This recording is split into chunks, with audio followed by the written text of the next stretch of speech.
you out there. And welcome again to this broadcast of the Republic of Football. We're live on 97.3 City FM radio.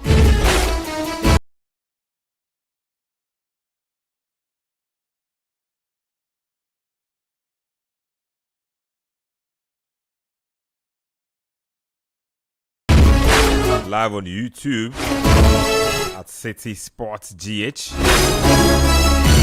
and then on X or Twitter on City 973. Pick your platform. You can pick multiple platforms if you want. We don't mind. Benjamin and Kitty in the hot seat. The guys will be joining me in a bit. Nimson Amwa, I see you. J Kex says we are back. Yes, indeed. And there's a Premier League match happening. Before I get into the flesh of anything, Aston Villa and Arsenal are locked.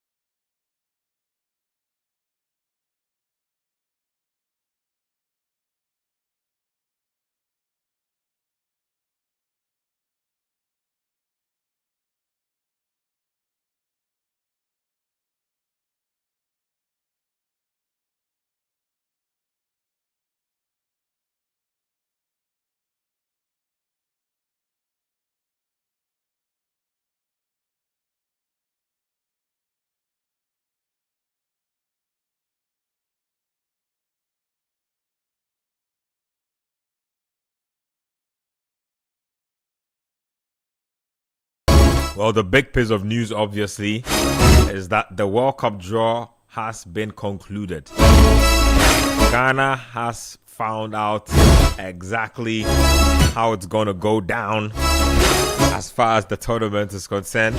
Group L.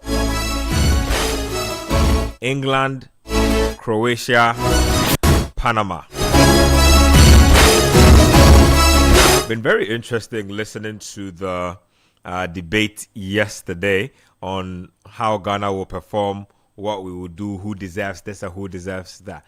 One of the things that I found really funny is that most Ghanaians immediately zoned in and said Panama is the beatable team. Panama is Ghana's sure money 3 points. And then I was checking out some social media action. They also were saying basically that Panama is looking at Ghana as their sure 3 points. You know, they also think that they are or we are their stepping stone to getting out of the group. I found that really funny. But I mean, tell me what you think. Let's get into the Premier League zone as well. A lot happening in this game. It's 11 minutes to be played in regular time. Arsenal are really not dominating this game the way they would have preferred. It's been a very rocky game for them for most parts, so I'll be getting to the details in a bit.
Yes, so that's the little bit on the World Cup. We'll get into it. We'll get into some details on it a little later on in the show. But like I said, Villa and Arsenal are currently locked at 1-1. AFC Bournemouth and Chelsea is to come at 3 p.m. There's also Everton Football Club versus Nottingham Forest. And then we have Manchester City versus Sunderland at the Etihad. It's a game I believe will be very, very tricky. There's Newcastle versus Burnley. Tottenham Hotspur take on Brentford, and then you have Leeds United versus Liverpool. Game that should be tasty. Let me give you a quick update from the Italian Serie A. Sassuolo Fiorentina happening. Fiorentina have scored right now in the 10th minute. I believe the goal just came. Mondragora, I want to believe, is the goal scorer. So that's 1-0 over there. There's Getafe traveling to play Villarreal at the Ceramica. It's 1-0 in that game also. You have a goal from Tazon Buchanan. I believe he's Canadian. Came from, he's been around Club Brugge, played with a couple other teams. Tazon Buchanan plays for Villarreal these days. So this is a game in which I am hoping to see Ghana's Thomas Partey if possible. If you look at the benches for both players, especially for Villarreal, I don't see him on the bench. Interesting. But let me get some other. Okay, so he's injured according to the report. Thomas Partey not feeling too well, so an injury there. More guys coming up on YouTube. Shout outs to the YouTube community. Hit the like and subscribe button as soon as you check in. El Cid Josiah, regular, shout outs to you. This one here also from Ruin Shakes, I think the name is. I hope I got it right. And then also Kwame357. Kwame357 can be a very stubborn guy. More guys in the mix there. So let me bring Manuel Kwache into the conversation. Quick thoughts. Arsenal heading towards a draw unless they can salvage something out of this game. Quick thoughts on this one. It's been an interesting game so far. But in terms of Arsenal, like you said, it looks like another big game has come up, and it looks like they haven't been able to come out with a result.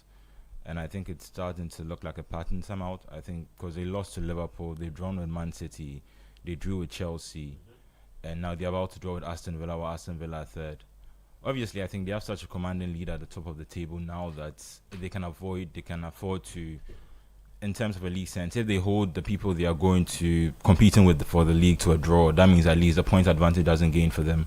If that makes sense. So even if they draw against these teams and win all the other games where the other teams are slipping up, because if you look at teams like Chelsea are Manchester City play Sunderland in a bit. If they win, they go to 31 points.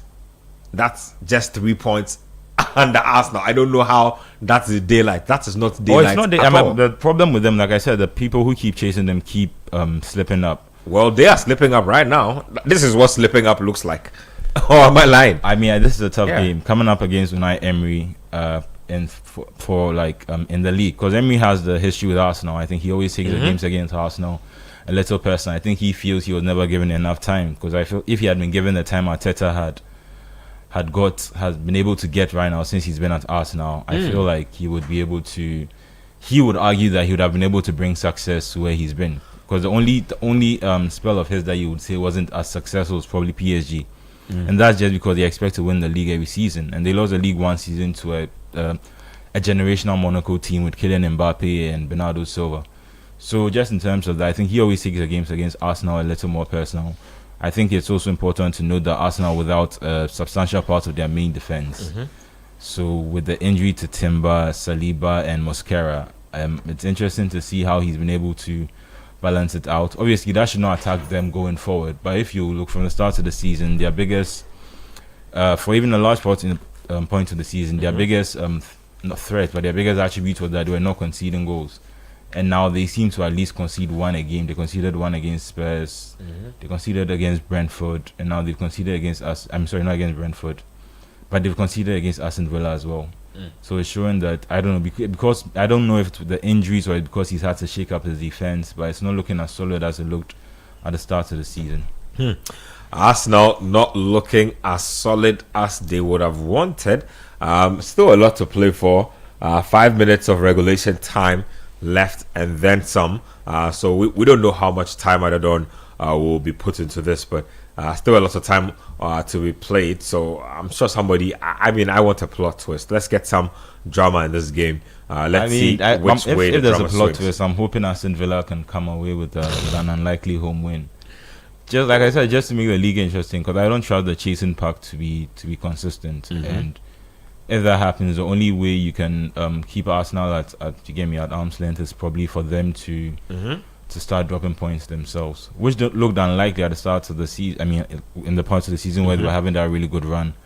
But I think, it's football, like he said. I think Pep made the point very well when he said you can't win the league in November, but you can lose it.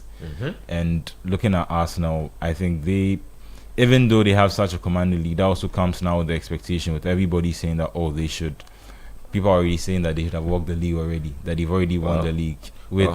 I don't think this was the 13th game, 14th game week of the season. Game week 15 for them. Game week 15. Yeah. Game week 15 for them. So, yeah, the league isn't done yet, but it's still a solid performance. If they can avoid defeat again, I think they can see positives from that. Well, they should hope that they can get something out of this game, because so far, like I said, you keep saying they have a commanding lead. I keep telling you that if they draw this game and Manchester City win, the lead is down to 3. So I'm not sure how that is commanding, but we'll see about that. And then Manchester City, I will go through the run of fixtures. The main thing is about Man City themselves. Like, they've put on some very shocking performances this season. Like in the Champions Sunderland League, can definitely rattle them today. It's not a sure game, but I'm just saying. I get it's not sealed. It's not sealed and delivered. I get that. Arsenal are nowhere near. Aston Villa have their tails up. Actually, they look like they want to actually give this a go and make things happen.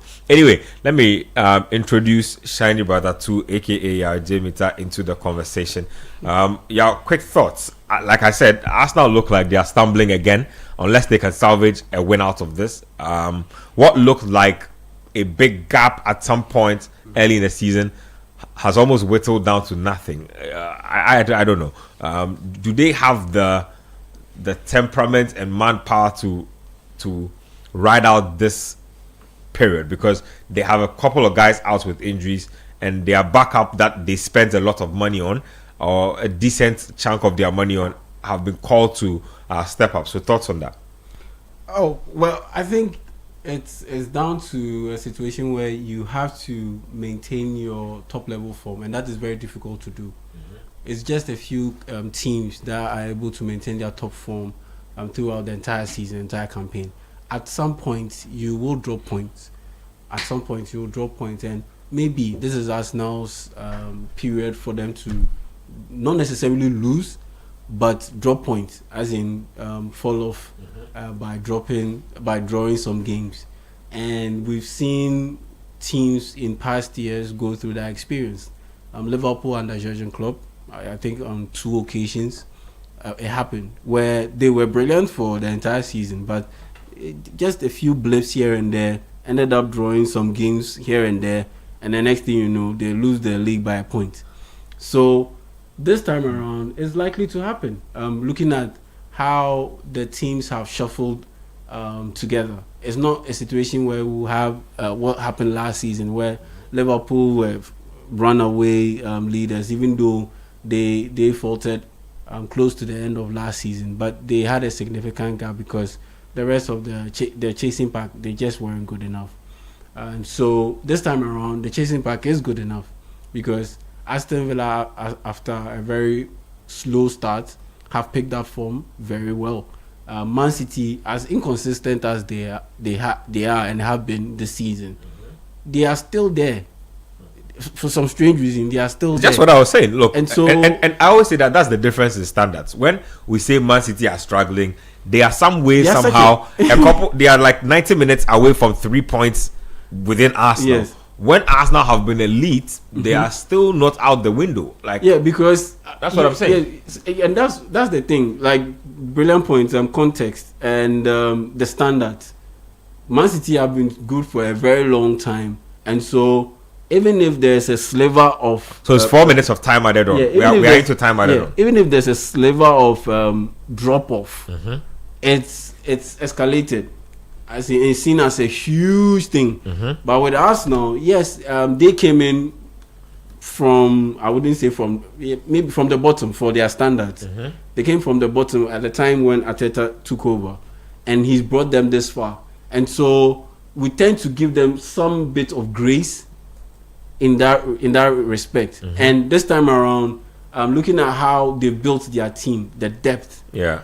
I wouldn't even look at it from this angle of they missing a couple of players, because they built the team so much so well that even if one or two players, their backup options are starting level caliber players. Their backup options are good players, because Mosquera will start for a lot of Premier League teams. Let's say their DM Declan Rice gets injured. It's Christian Norgard who will come in for him. Christian Norgard was starting for Brentford. He was starting for Brentford, and he's considered a Premier League starting caliber level Premier League starting caliber DM. And the only question would be, okay, but is he of Arsenal standard? That would be the only. Well, they bought him, so clearly he is of their standard. Yeah. So. But you know, at least maybe backup standard. If I can put it that way. But not necessarily starting caliber standard. And so maybe that's where the argument will come in. But with us now, I don't see this as too much of a major issue. If, let's say, they draw this game and Man City win and they are 3 points behind them, you can have a situation where Man City can be breathing down your neck for the rest of the campaign with just 3 points for them to be able to level up. It's all down to the leader, the team that is leading, to be able to just keep on holding them off. Once you keep on holding them off, it wouldn't be too much of a problem. The only reason why this has come up is because there's a big question mark as to whether Arsenal can do it. Because so far, under Arteta, they haven't necessarily been able to do it, and that is the hurdle that they need to scale. And that's why we are coming up with. They have a tricky run of fixtures coming. I wouldn't call them difficult, but they have a tricky run of fixtures coming right from now through the Christmas break till about New Year. So if you look at the fixture list for them, so their next game is against Club Brugge, so I don't even want to put that in. I'm just talking about Premier League. So Wolves should be a fairly routine affair. I don't expect it to be complicated. It's at the Emirates. Then they have Everton away, Crystal Palace at home, Brighton a day after New Year's, a day after Boxing Day, and then Aston Villa again on the 30th. Then they go to Bournemouth, Liverpool, Forest. Complicated run of fixtures. I mean, it's a difficult run of fixtures away, for them. Crystal Palace home.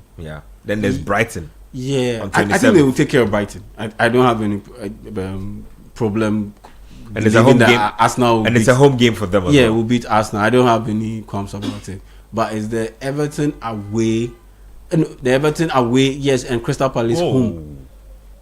Wow. So Aston Villa are throwing bodies everywhere in an attempt to get, and that is the winner. That is the winner. We saw it coming. There was a mad scrap in the penalty box. Bodies were flying, legs were flying everywhere, and Villa have scored in what looks like the final second of the game. It was literally 90 plus 4. 90. It was time up. Aston Villa, oh my goodness, what drama. Emiliano Buendia, the Argentine international, with what looks like the winner for Aston Villa. Unai Emery must be going crackers on the stat line. Look at him right there. He loves beating Arsenal. He was firing up his team right throughout the final 10 minutes of the game, and you could tell that this means a lot to them. Crazy goal. I think he still holds a grudge against Arsenal for letting him go midway through his second season. And I think they were a bit harsh because his first season. Look at it again, so you get to see it. Final. Marlon had it on the corner. He put it in, and then they put it across, and I think that Sancho got across the head. So they saved this one first time. Went back. Just chaos back and forth. Put your foot through it. It's crazy how the ball. He started everything in the box, and then he waited, and it came back to him. Just do something. Just keep the ball alive. Yep. Keep it alive. Yep. Keep the chance alive. Keep Yep. the ball alive. And they kept going at it. And Wow. honestly, forget about they losing in the final minute. Mm-hmm. It's about how they lost in the final minute. Arteta's Arsenal is built on what? Defense. Mm-hmm. And this goal that they scored, it looked like it was Man United playing. Man United, you know how they struggle to clear their lines. The ball, they attempt to clear it. It hits someone. The ball still stays in the penalty box, and it's just bundling all over the place. And But the next if I thing you remember know- correctly, Arsenal conceded from a dead ball in their last game. Yeah. I think they did. I'm not sure which game it was. It was They against Chelsea, they did. They did. Against That's what I'm Chelsea, saying. They conceded from the corner. conceded from a when dead ball. Chalobah scored from exactly what I'm saying. The flick header with the back of his head. So And it's today's game, Matikash's goal, it came off a flicked header in an attempt to cross the ball. And it was a brilliant goal, don't get me wrong. But the fact that they couldn't clear their lines, I think it will get Arteta really pissed. Because for a team that is well known for its defensive play, you can't concede a goal like this. Let Man United concede a goal like this. Because they have become pretty much well noted for it. Because they seem not to be able to why are you clear their using lines. this as a chance to take digs at Man United? Yeah, because like, why this are kind they of goals- why are they catching stray bullets for No. Arsenal's poor No, defending? because I this mean, but kind of there's goal, your they've point now. considered such goals. Now Aston Villa themselves are now 3 points behind. That's what I'm saying. And then There- City win. City go just. There's no daylight anywhere. There's no big Yeah, gap. so what? There's If no City commanding. wins, they go 2 points behind Arsenal.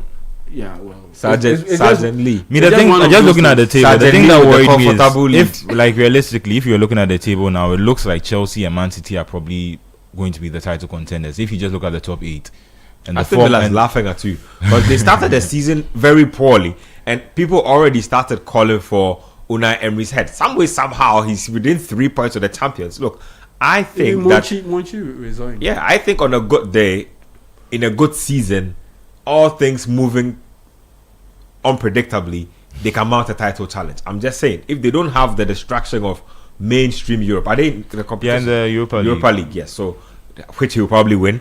Yeah, probably win the Europa League, and then they I think they can mount if they don't fall to too many injuries and they have enough coins to bolster up their squad in the winter window. They can be funny. Aston Villa are an interesting team. I mean, so last season I was making the point that they feel like they missed out because they lost on the last day. That they were actually unlucky. I think they scored a goal that was disallowed, but against Man United on the final day, they weren't able to secure qualification for the Champions League. But if some way, somehow, like you were saying, because there's less distraction, he's in a Europa League, he's in a competition that's less intense. I don't know, like they are 3 points off the top, and if Arsenal are not the Arsenal from the start of the season, it's possible. But I feel like the other top teams that could actually more realistically pose a title challenge, Arsenal. That is Liverpool. Liverpool at the Please. start. I'm saying that at the start of the season. Ah. Yes, all the teams that realistically could have proposed a title challenge to Arsenal are not in the most consistent form. And I think now the ball's over to City. If they can also win against Sunderland, that's a difficult game for them. Very. And try and get back the I can't find a better way, but the aura that he had when Guardiola was winning 18, 19 games in a row. If he can now get teams to be fear playing Man City, especially with Haaland's form right now. Yeah. I think it could be a very interesting season. Well, interesting season, but I'm checking out Villa's own fixtures. They have a rugged run coming. So they have West Ham next in the PL. Then they have a trip. They hold home against United. Then they travel to the Bridge. Then they have Arsenal. So they play United, Chelsea, Arsenal in back-to-back games. Like To be that. fair, they did just beat Arsenal, so if they're going to repeat the trick. Well, and then United, I mean, possible they can beat United. Aston Villa has Chelsea better than United Chelsea this at the season. Bridge will be tough. But let's see how that goes. But that's our first game wrapped up. 1-0. Arsenal, not 1-0, 2-1, sorry. It looked like it was heading for a 1-1 draw. And then Emiliano Buendia off some really scrappy play in the box after a cross has been put in, managed to just bundle the ball in and give his team all 3 points. So important, Even though Arsenal won in midweek, I think this is the second weekend in a row that they've gone behind in a game and they've had to fight and chase a game. And for teams that, like we said, for teams that are contending for the title now, it's good it's good mental resilience to be able to at least come back. In this game, they weren't unlucky. They didn't play until the final whistle, but they conceded quite late. And I'm just wondering, like you said, where the slight shift is coming from. I think we can point at Arteta and his injury record, which I don't know. How many players do they have out? It keeps changing. I think that's the point. He never has, like I made the point yesterday, he never has the same players. He never seems to be able to have all his squad fit at the same time. And at the start of the season, it was his front line. So Gyökeres got injured, Madueke got injured, Havertz got injured, but that was much earlier in the season. And then now it looks like it's going through his So defense. right now he has Gabriel, Saliba, Havertz, and Mosquera all out with injuries. I mean, it's Saliba and Gabriel that are key because Havertz, their absence. Havertz has been gone, and he's been a long term. Yeah, and on top of that, even when he plays, it's not like he's super crucial. Mosquera is a new addition. Was speaking about Havertz, he said he misses like the special presence he has when he. Oh, of course, I'm worried about how. I mean, you must be seen to back your player who's been out for a long time. They paid 65 million for him. It's either that or you say, well, the team has passed him by and he'll probably have to fight for his player. I'm not sure Havertz will be happy with that. So, but him and Gabriel Jesus especially, I don't know how. At least from a starting terms, I don't know how they fit back into. Is he fit now? If he started training. They'll shop him very soon. In January they're looking for somebody to buy him. They're just waiting for him to be healthy enough to sell. They'll be shopping him. So you look at the injuries. Yes, 2 key defenders missing. Yeah, it will affect every team. It would affect every team, no matter how good you are. No, not even just 2 defenders. Literally the best defensive pair in Europe. Yes, pretty much. And so it will affect you. It will affect you no matter how you cut it up, no matter how you look at it. It will affect you.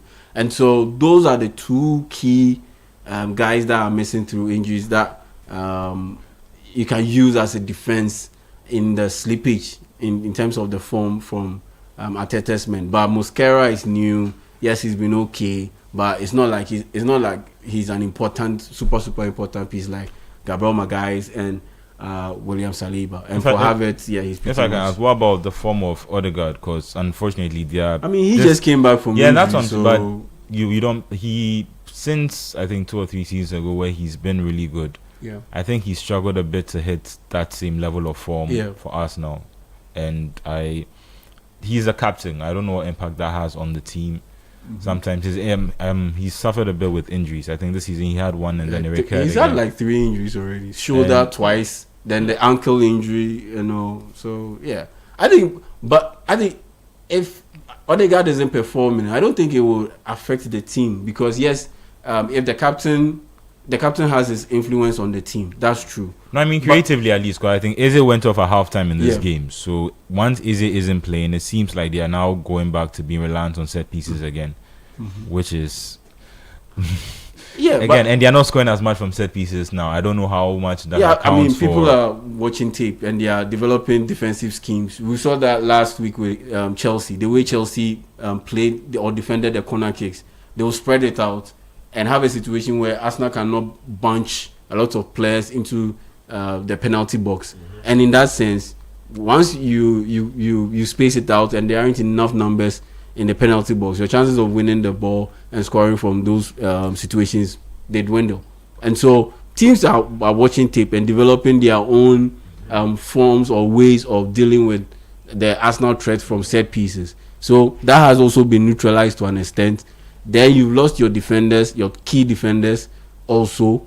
And there's also that bit of, Odegaard isn't stepping up, but you want a situation where Eze carries his form for a bit longer. We know he can be a bit patchy with his form and the way he plays. And so you want him to carry on. In fact, for Eze, that's like the next level for him to go. We all know he has great technique. We all know he can create. We all know he can score. But can you hold the form for 15, 20 games in a row, or at least in a 20 game spell. Can you do it for 15 or 14 matches? That's what form looks like. Yeah. I mean, with him in particular, somehow it seems like he plays better when he's more motivated.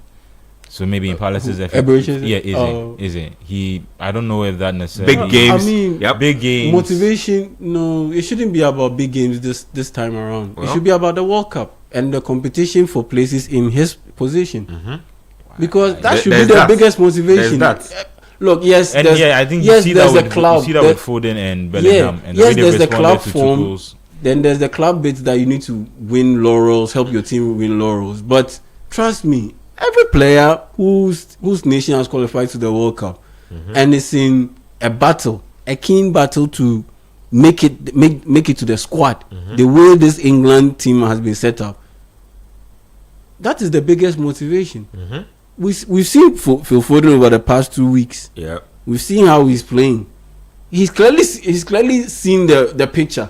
It's painted clear. Like that if he doesn't step up, you go to US. You can even see it in his celebration. And I don't know if you saw Grealish too this week when he got his goal. They are all. You know the funny thing about the England squad is they've all become stars in their own right. That it's almost like everybody's nonchalant about, oh, do we get called up to the Three Lions or not? But they care. Yeah, and they really care about who gets invited. Yeah, and so I saw Madueke doing an interview recently, and then at the end of the interview, he mentioned that they were asking him about Tuchel, and he said that he noticed that Tuchel was around. He spoke with him before the game, and he's going to try and see if he can catch him before he goes. Don't catch him and see.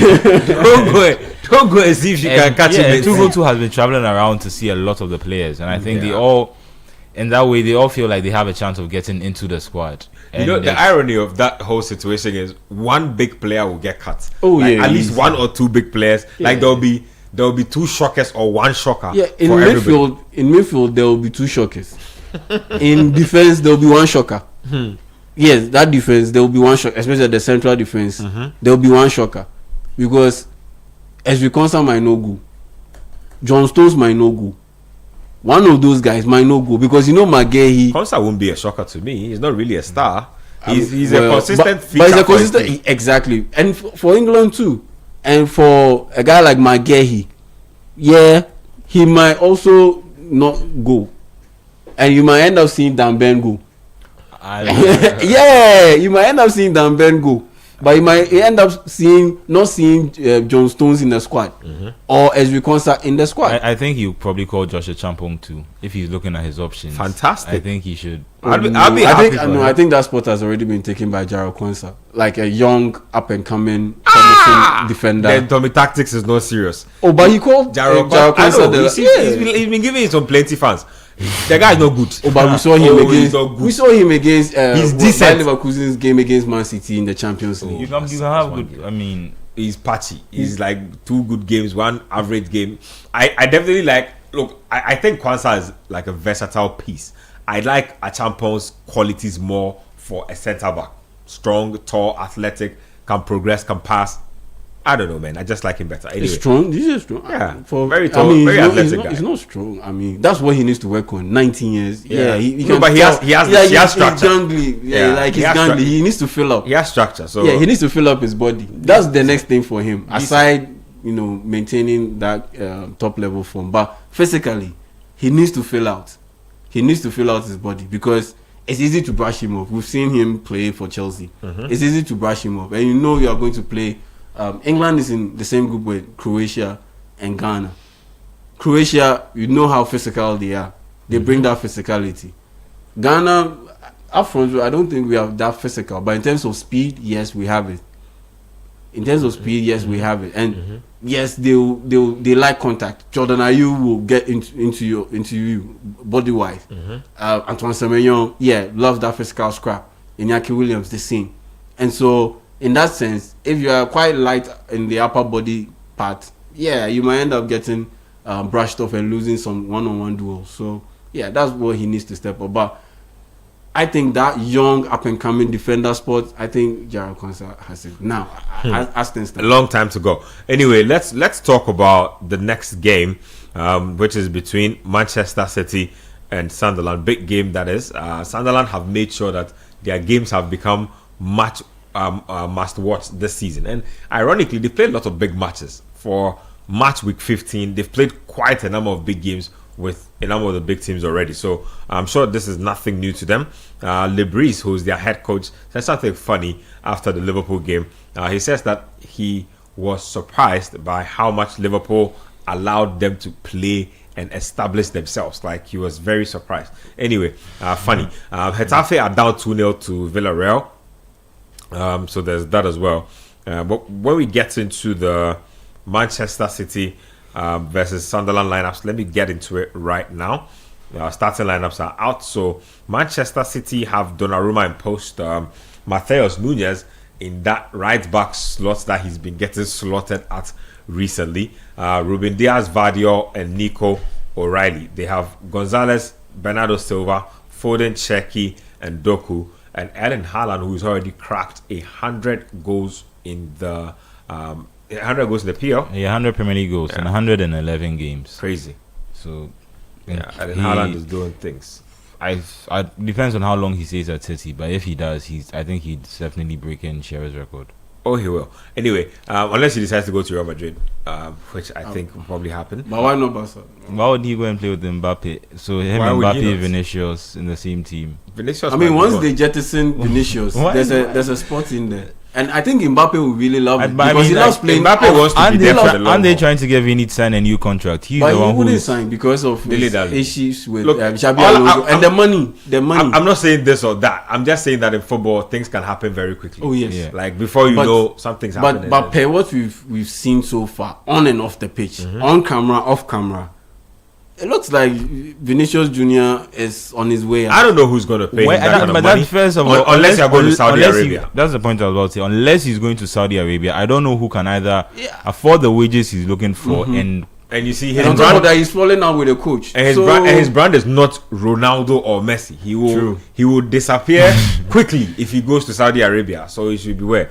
Anyway, he's realized. Have you realized that none of the other guys, the other big stars in the golf, none of them get talked about. Milinkovic Savic went there, poof, fell off the football planet, like just like that. Ruben Neves, same thing. Brozovic went there, fell off the football. That's a good one. And then who is it? Roberto Firmino, Alan Maxima, like Karim Benzema. Mahrez. Too many. Yeah, they are playing well, but like nobody's talking about it. Sadio Mane, he's playing very well. Wow, Felix, nobody's talking about you again. But at that point, do they care? They don't. Yeah, actually, but I'm saying that when you want to be taken seriously in some conversations, I mean, true. I see reports that Nunes is possibly looking for a move back. He's not enjoying his time in Saudi Darwin. And Liverpool take him back? Oh, I mean, no, I don't think.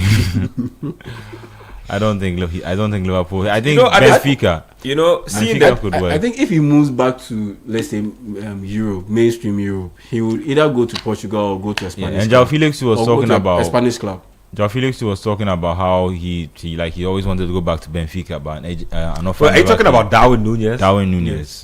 Wait. Darwin is at Napoli, right? No, he's at Al Hilal. Al Hilal. Sorry, Al Hilal. No, but I'm saying that. Wait, Darwin could come back to Liverpool. I'll take him at Liverpool. To be honest. Yes, you will take him, but I don't think he will come back to Liverpool. I think he will go to either Portugal, where he did so well, or he'll go to a Spanish club. Portugal, they can't pay him. Oh, I think I think Italy. If you go to Liverpool and go to the Gulf, you can't go to Portugal again. Oh, no, it's not because of the. I mean, you can negotiate a buyout, then you go sign a more lucrative one-off deal, a less lucrative deal with one of the Portuguese or Spanish teams. You can work it. I think someone like Tony's contract is like a guaranteed 100 million or something. So you make 100 million, and then after that you're done. Go back and the rest isn't guaranteed. So then you can make your move. You can seek a buyout and move. Yeah. We'll see how that goes. Let's talk about that Manchester City game and the lineup. Let's go to Sunderland. So Roofs is in post. Lateral Gertruida. He'll also be looking to crash the party for the Netherlands when they go to the World Cup. Right fullback. I think they bought him from Feyenoord. Nodi Mukiele. Daniel Ballard has been having a stormer of a season. And then there's Omar Alderete. Is Ballard English? Yeah. English, Irish, Welsh, Scots. I think Northern Northern Irish. Irish. I think he's Northern Irish. It doesn't sound English. Yeah. And then there's Try Hume, Enzo Lefebvre, who's having a really good season. Noah Sadiki, Granit Xhaka, Bertrand Traore, and Wilson Isidore. Very unfamiliar. That could also affect them. Sunderland, the AFCON. Because Sadiki, he's been called up to DR Congo. Who else is going? Bertrand Traore. I mean, I think they have a quite a number of players going for AFCON. Sunderland. It will be quite interesting. They have quite a number of injuries as well. Simon Adingra. Yeah. Simon Adingra is with Sunderland, so he's likely to go to the AFCON. I'm surprised that Simon Adingra has not broken into this starting unit as well. Anyway, Brian Brome has been having a good season. Yeah. But yes. Super sub. Yeah, let's talk about this game. Our quick thoughts. Like I said, Manchester City, I think Pep likes to chase. But that at this point, that's the only way to get him motivated. Just comment there for Sunderland. Atam Masuaku and Noah Sadiki are both going for DR Congo. Bertrand Traore, Talibi, Habib Diarra, Ronaldo for Mozambique, and then Ronaldo. Yeah, Ronaldo. That's seven players. And then Simon Adingra. Oh, come on, man! You see, 7 players. So that's where they will also be tested, as in the January period. I want to believe they'll bring in a few bodies to try and shore it up. Yeah. You know, but I don't know. how they adapt would also be key. Yeah, because you are bringing them midway through tough season. Sunderland are on the good run. They are doing so well. People leave and people come in. Would they be instant impactors on the game? That's where the question lies. If they can, which is very rare, then all good. Then it means that Sunderland are looking at a place in Europe, at least the Conference League. If they can get people to replace those absentees during the AFCON period, and they hit the ground running, then they should be looking at a place in Europe. Champions League, I don't see them. Europa League, it will be a stretch, but Conference League is realistic. Yeah, very realistic. And so that's where the challenge will come in. And back to the Man City points that you raised, Pep Guardiola loves the chase. At this stage in his career, I think it's the evolution. At this stage in his career, what else can he say to this squad to get them motivated? And you know, Pep talks football a lot, like almost 24/7. So if you are, let's say, Phil Foden, you've been there from almost the start, the Pep Guardiola era. If you are, let's say, Bernardo Silva, you've seen it, you've heard everything. Yep. Where is the motivation coming Bernardo from? Silva has been trying to leave since forever. Yeah. Josko Vadio has been there for a He's out of contract. contract this summer, so He's out of the contract. I think you probably head to the MLS or head to Saudi Vadio Arabia. has been there for a while. Haaland has been there for a while, at least 4 years. Oh, Vadio, he just keep. After the World Cup, 4 years. This is his 4th season. That's 4th season already. Yeah. Haaland has been there for a while. Ruben Diaz. So they've heard everything. And what else can you say to them to get them motivated? Accept the chase. Just point to the top of the table. Arsenal. That's pretty much it. That's all the motivation they need. Especially a group that has won, that includes members that won 4 Premier League titles in a row. They set that record. They've won the Champions League, which was the holy grail that they were chasing. Or Nirvana. They were chasing that Nirvana. That was the Nirvana that they were chasing. And they got it.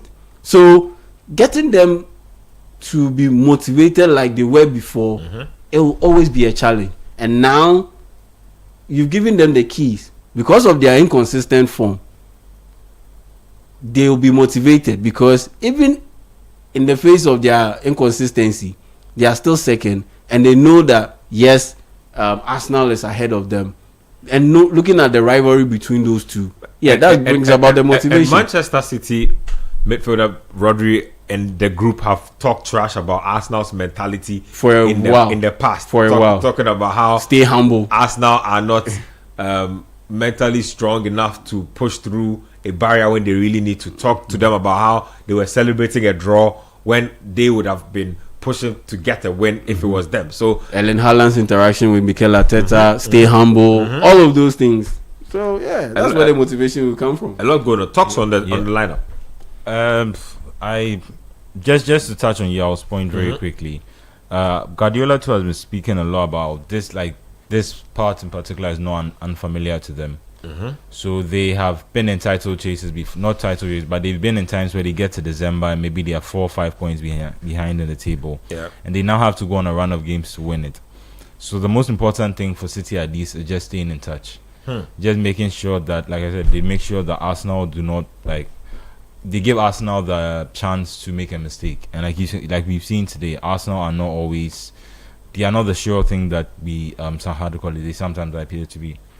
For Man City, like I said, I think the most important thing for them right now seems to be the form of Phil Foden and Erling Haaland. They both seem to have picked up at a really important time of the season for them. And it looks like, I think, like Yao was saying, the extra motivation for the World Cup is a big factor. Like for someone like Haaland in particular, like his country isn't a country that usually goes to major tournaments, and somehow he's been able to put in an incredible run of form. He scored a lot of goals. I think he was in double figures. Yeah, 16 goals in 8 qualification games. 16 goals. 2 per game. Yeah, so that's more or less if you strike the average. And that's, I think, with that kind of form, I think any team that can build around a striker that is averaging 2 goals a game, just try and get another extra goal. With a lot of averages, you should be winning more games. And it's also from MVP Phil Foden. He looks like he's doing the thing that we're talking about with Eze. He's not just showing it in parties. It looks like he's being able to show it over a consistent stepping up and winning games. Yeah, and just a quick one on the Man City bit. Yes, I see that Tijani Reinders is not in the starting lineup. I'm not too comfortable with that because you're playing against Sunderland, a very hard-working team, a team that will run around a lot, and especially when they hit the counter-attack, you need players that can recover. Yes, it's important to maintain possession, but you need players that can recover. In that sense, Reinders should be starting ahead of Bernardo Silva because he can keep possession and he aids the team when it comes to recovery, particularly on the counter-attack. Bernardo Silva is a non-factor in the latter part of my statement. He is a non-factor when it comes to the counter-attacking bit and defending bit.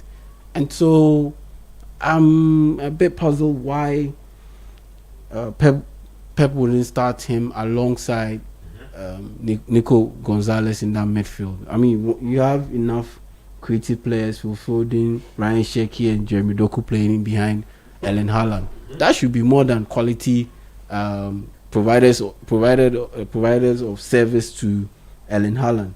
And so you need to be able to strike that balance by getting top protection or better protection for Nico Gonzalez and to a large extent the defensive line. So that's why the selection of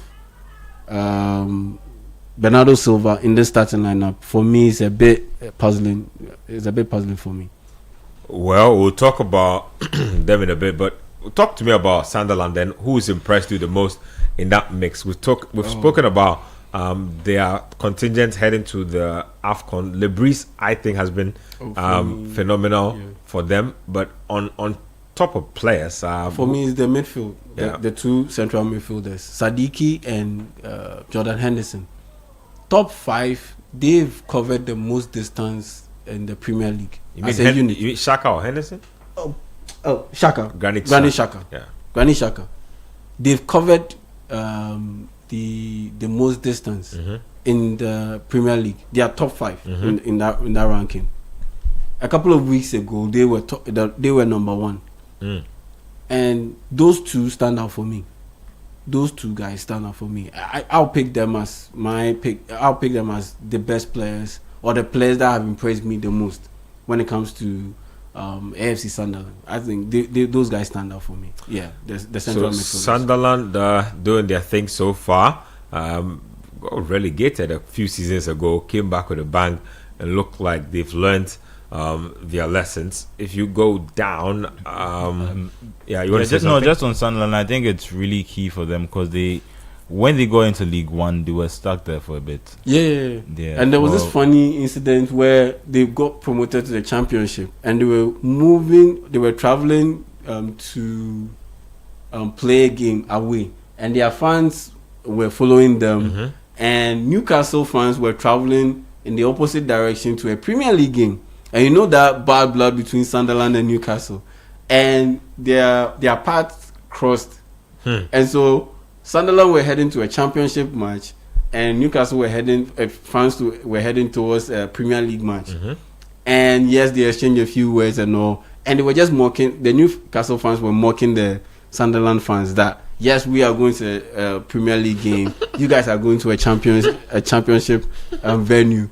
That's the level between you guys and us. And so yeah, now that they've come into the Premier League, yeah, definitely they've been able to learn a thing or two from their trips down low, and yeah, they are having a very good run, and I really like it. But like I said, those two guys in midfield, yeah, they jump out of the screen for me.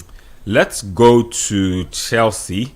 They continue to confuse all of us, including their own fans. Meanwhile, for Manchester City, just quick thoughts. I just think that they played a really wild game in midweek with Fulham, 9-game thriller. Hopefully it doesn't get that wild this time. But anyway, to Chelsea, their lineups are out as well against AFC Bournemouth. Chelsea are away from home in this game. So Petrovic is on post for them for AFC Bournemouth. And then you have Adrian Truffert, Senesi, Diakite, and Smith. It's a back four. Adam Scott is the holding mid.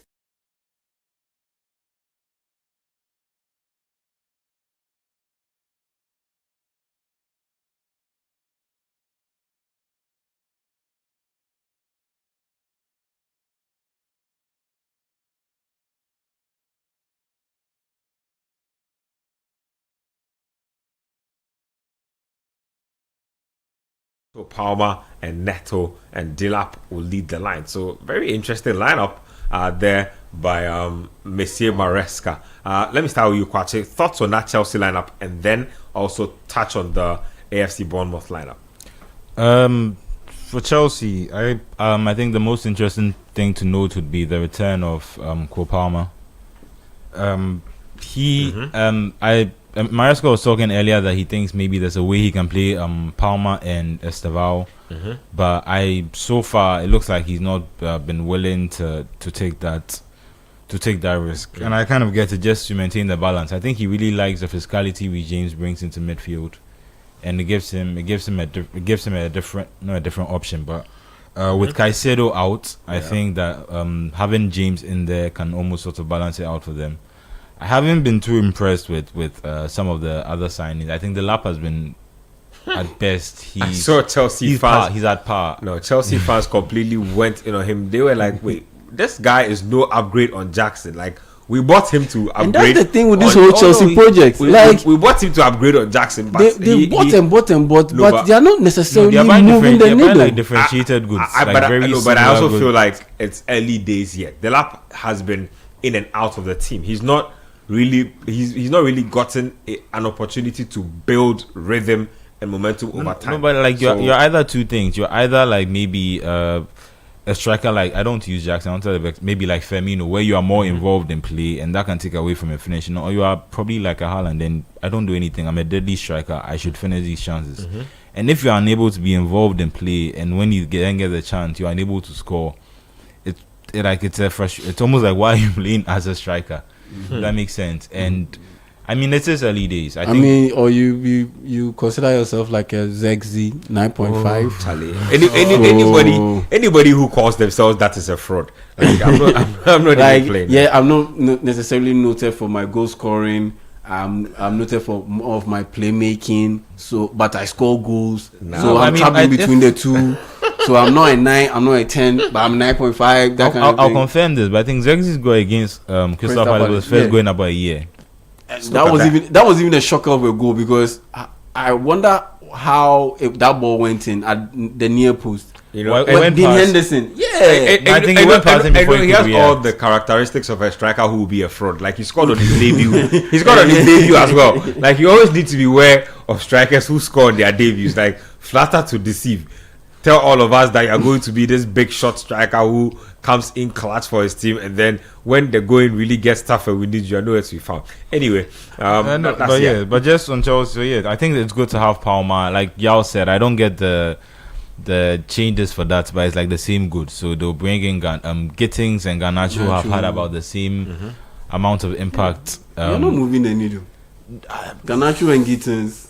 Like, but the thing is, you bought. Numerically, you bought. Yeah. They are there. But quality-wise, have you really upgraded that position? No. But the thing about the project is they can get lucky. Not lucky in a sense, because these are obviously quality players. But it can either go two ways. When they bought Palmer from Man City, a lot of us thought that they had overspent. Like, why are they spending about 40 million on a bench player for Man City? That went really well. When they bought Mykhailo Mudryk, who was also a very highly rated prospect from Shakhtar Donetsk. He's never been good. That guy has never been good. He went on a good run for 6 months. Mudryk was good at Shakhtar. Mudryk for 6 months. Shakhtar, I mean, even Arsenal were looking in at him at that point. Shakhtar, he was good. At Chelsea, he's never been good. And that's what I'm saying. Like, it's a gamble that they take on these young players that will go in for them. We'll buy them now before their value skyrockets. We'll sign them on long-term contracts. So we have as much time as we need to decide what we'll do with them, whether we'll keep them or whether we'll send them out on constantly send them out on loans. And I feel like sometimes it works out really well. Like I said, with Cole Palmer and with even Fernandes. I think Fernandes, when he came, but his was more of a World Cup tax because of how well he had played in the World Cup. I think that's why they ended up paying that amount for him. Neto too has been really positive this season, but I think if you look at his score, like how much he's actually able to contribute to play, like statistically, it's not as impressive. But I think when you watch him play, I think he contributes a lot to the team. Also interesting to point out in defense that I think he dropped Tosin. I was about to mention, he's not even part of the squad. Tosin has been rubbish. He's not even part of the squad. Like, he's literally been Tosin. Like, literally. He's not part of the squad. Which is Onyazi. I don't know. Maresca too has that. He can be quite drastic when he needs to. I think you saw that. You saw that with Nicholas Jackson, with Sterling too. Have you seen Raheem Sterling this season? Do you know where Raheem Sterling is this season? But I think it's a good thing that he did, because at some point, is my neck on the chopping block. Facts. And you concede. Look at the mistakes that he committed in that loss to Leeds United. I mean, I think it started with the mistake against Sunderland. Yeah, how poor he's been over the past 2 weeks, 3 weeks. It's my neck out there. Like, yo, coaches will come, coaches will go. Yep. The worst thing that can happen to you is that you get moved to, let's say, Fulham. Or you get moved to a club that is less than Chelsea, let's say Sunderland, Burnley. But you still get paid. You still be playing. But if I'm the coach, yes, I will get my compensation, but my reputation will take a hit. Yeah.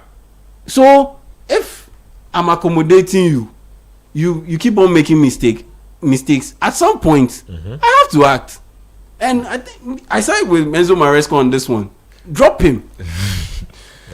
But these are highly paid professionals who have long-term contracts. Yes. Going back to the point we made. So once you start going by the United approach, you start devaluing them slightly. Because someone like Sterling, I don't think they'd be able to get money for Sterling now based on how they treated him. But this I'm really curious about where he lands. I think they should get a buyout. They should just pay. How many years? 2 more years left on his contract. And about 350,000 a week. 2 more years. They should let him. They should just buy him out and let him. He's bleeding them. Really bleeding them. No, I mean, what's the gain from buying him out? Nothing, because you are going to lose the same amount of money that you lose if but he what stays can at they the do? club. What else can they do? Nobody will buy him. I mean, no, but if he stays a year and he decides he's had enough and he goes, you don't have to pay him for 1 more year. He won't decide he's had enough on that kind of money. How do you decide you've had enough when you're earning 350? No, but I think that he wants to play. He wants to be playing football. Semenyo should score this 1-0 onside.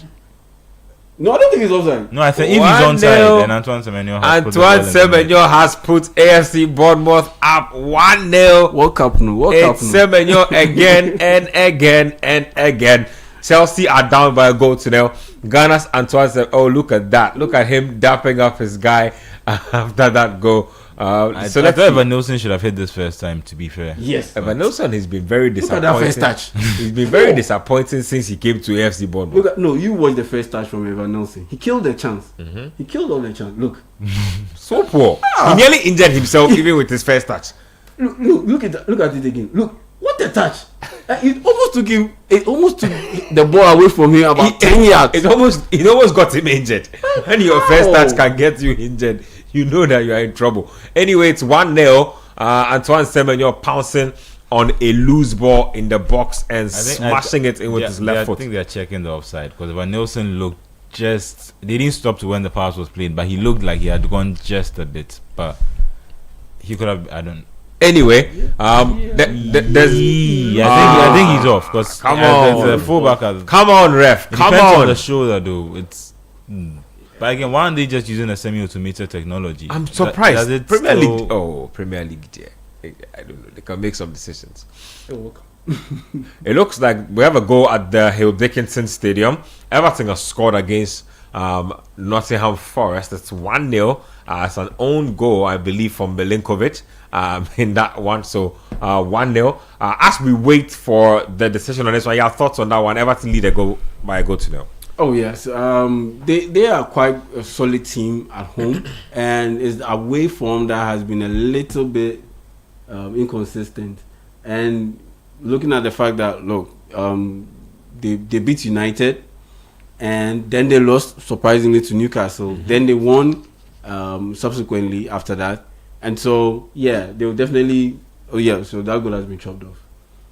Yeah, so they are riding a good momentum, and so coming up against. You know he can't sabotage. Yeah, easy. I can't believe this.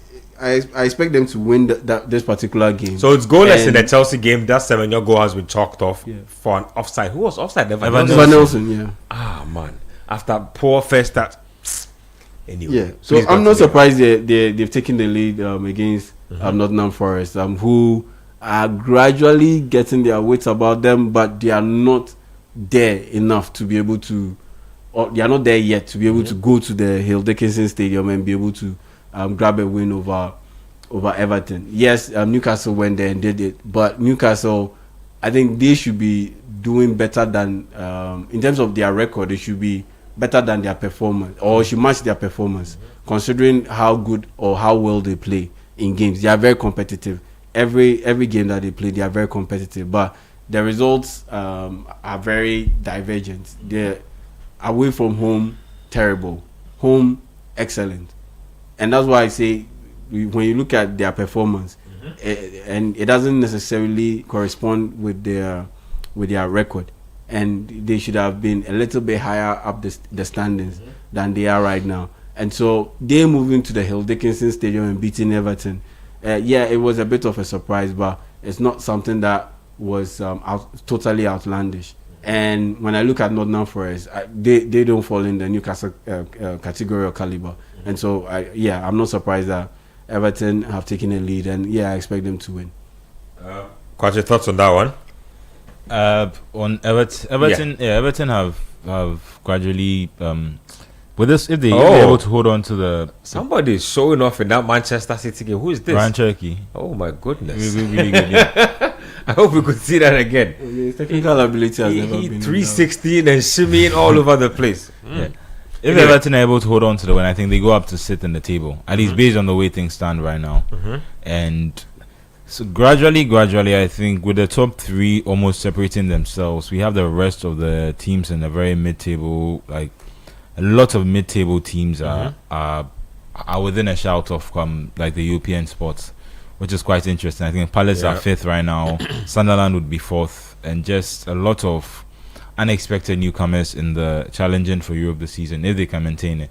The problem I keep saying is that there's not a big gap. I think between Chelsea and the team in 10th, it's about 4 points, which means you are just about a win or two away from changing your position. For Forest, they're out of the relegation zone, so I think that should be a positive for them. I think Wolves are gone.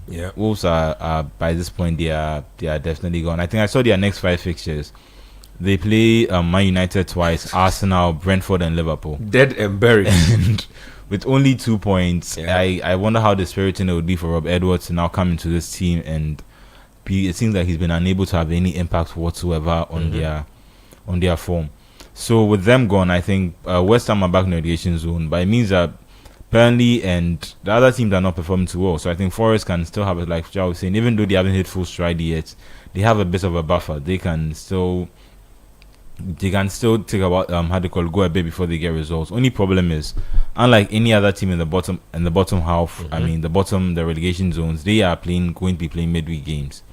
They still have to be playing in the Europa League with this expanded format where it's now going up to 8 games in the group phase before they now go to the knockout. And I don't think they'll qualify directly to the knockout. I mean, they'll probably have to play in the playoff. And obviously, I wonder what effect that might have when every other team you're competing with has a whole week to rest. And you have to now go and compete against teams that are probably better than you, and that means you probably be more tired and be chasing more games constantly. And I don't think Dice is going to be rotating his tactics too much. I think he'll try and go with his best squad for both competitions. So as much as they still have some time because of the buffer given to them by the other teams not performing well, I think that going into the season they might be more exhausted than other teams, and this would be a better time to start actually getting some results, so that later on, if you are still in the Europa League and you need to rest players, you can be resting players in the league and not be in a situation where you have 2 must-win games. You need to win this to avoid relegation, and we need to win this to stay in the competition. But for now, I think Everton are just building on really good form, and hopefully they can keep it up throughout the season. It looks like their home record is going to be the foundation for anything they do this season. And Pep Guardiola, per what he said after the draw, I understand why Man City don't have too many fans in Ghana, and I don't think it will attract a lot of Man City fans from Ghana to the club. A lot of fans from Ghana to Man City. I mean, he said he's wishing that England end up winning the World Cup. That means what? It will be coming at our expense. Well, I mean, we could qualify. Unless we make it, England are so funny. I saw some stuff. I saw some stuff on TalkSport about the path England will take if they are to make the final. I'm like, you haven't even played a game. You haven't even gotten out of the group yet. What do you mean make the final? Who told you are making the final? Charlie, and the path has Brazil and France and everybody in that mix, so it's a funny. I mean, they've done they're assuming if all the teams who, like, based on the ranking, the teams who finish based on the path they need to take, they will make it. So they should stop it. Yeah, and just on that, I think it'll be very interesting to hear the rhetoric that'll be coming out of England, because we have been in a group with them. I think there'll be a lot of analysis by the pundits. I don't know how reflective it would be of Ghana's actual assessment, like on an international level, or whether it's just English hyperbole and slight, because they will obviously fancy themselves as favorites. I don't know how much it will affect how much they're able to assess Ghana, but I think it will also give us a chance to see at least the way, at least to Ado and the team in particular, the perspective that the rest of the world will have about our playing ability. I still see in my head the Panama fan who was giving an assessment on Ghana. He says the Black Stars suck, and that's literally, he said that we are the key to Panama's 3 points at the World Cup. Literally, he says Croatia will be tough, and like they can probably lose. He says Luka Modric is old and Croatia will be tough, and so they could probably eke out like a draw or like a narrow defeat from Croatia, and it would be cool. They are expected to get thrashed by England, but Ghana say no. Ghana is not good, so they'll get Alexi 3 points. The US soccer legend, he also said that before the draw, he said that give me Ghana. This is not a good Ghana team. That's what he wanted. He wanted the US to be drawn in the same group with Ghana, because he believes that this is not a Ghana team like the Ghana teams that beat or met the US in previous World Cup. Yeah. And so a lot of countries aren't scared of us. That's the thing. A lot of countries aren't scared. No, we're falling off. That's the truth. So despite the fact that we have quality players. So I was making the point yesterday. If you remember the 2018 World Cup and how excited Panama were to just be there. Panama are 30th in the world rankings right now. It's because of the CONCACAF. I know. The region they play in. It's what it is. You play who's in front of you. Yeah, and that's why it goes back to my point that those countries, but their regions are we saw our AFCON qualification. We've been wishy-washy in friendlies, qualifiers. It's only the World Cup qualifiers that were decent and managed to qualify. So as for the Black Stars, the jury's out on them. To be honest, they need to go out there and perform. I spoke to a couple of people on their performances or on what they should expect. I was hoping we could play. Program? Yeah, so Tony Bafo and there was Tony Bafo in the mix. There was Augustine Ahemfo in the mix. I believe earlier Julio had spoken to Waris. Julio had spoken to Waris and Ajiman Bedu. I don't know if we spoke to Prince, but we should play a few of those for you in the coming hours or days. So we'll get into that in a bit. So what was their assessment? Was it shaky? Not really. Tony Bafo says that there's no favorable draw really, and that if you want to be the best, there were favorable draws in it. Oh, you should see the way the US are celebrating. So what draw did they have?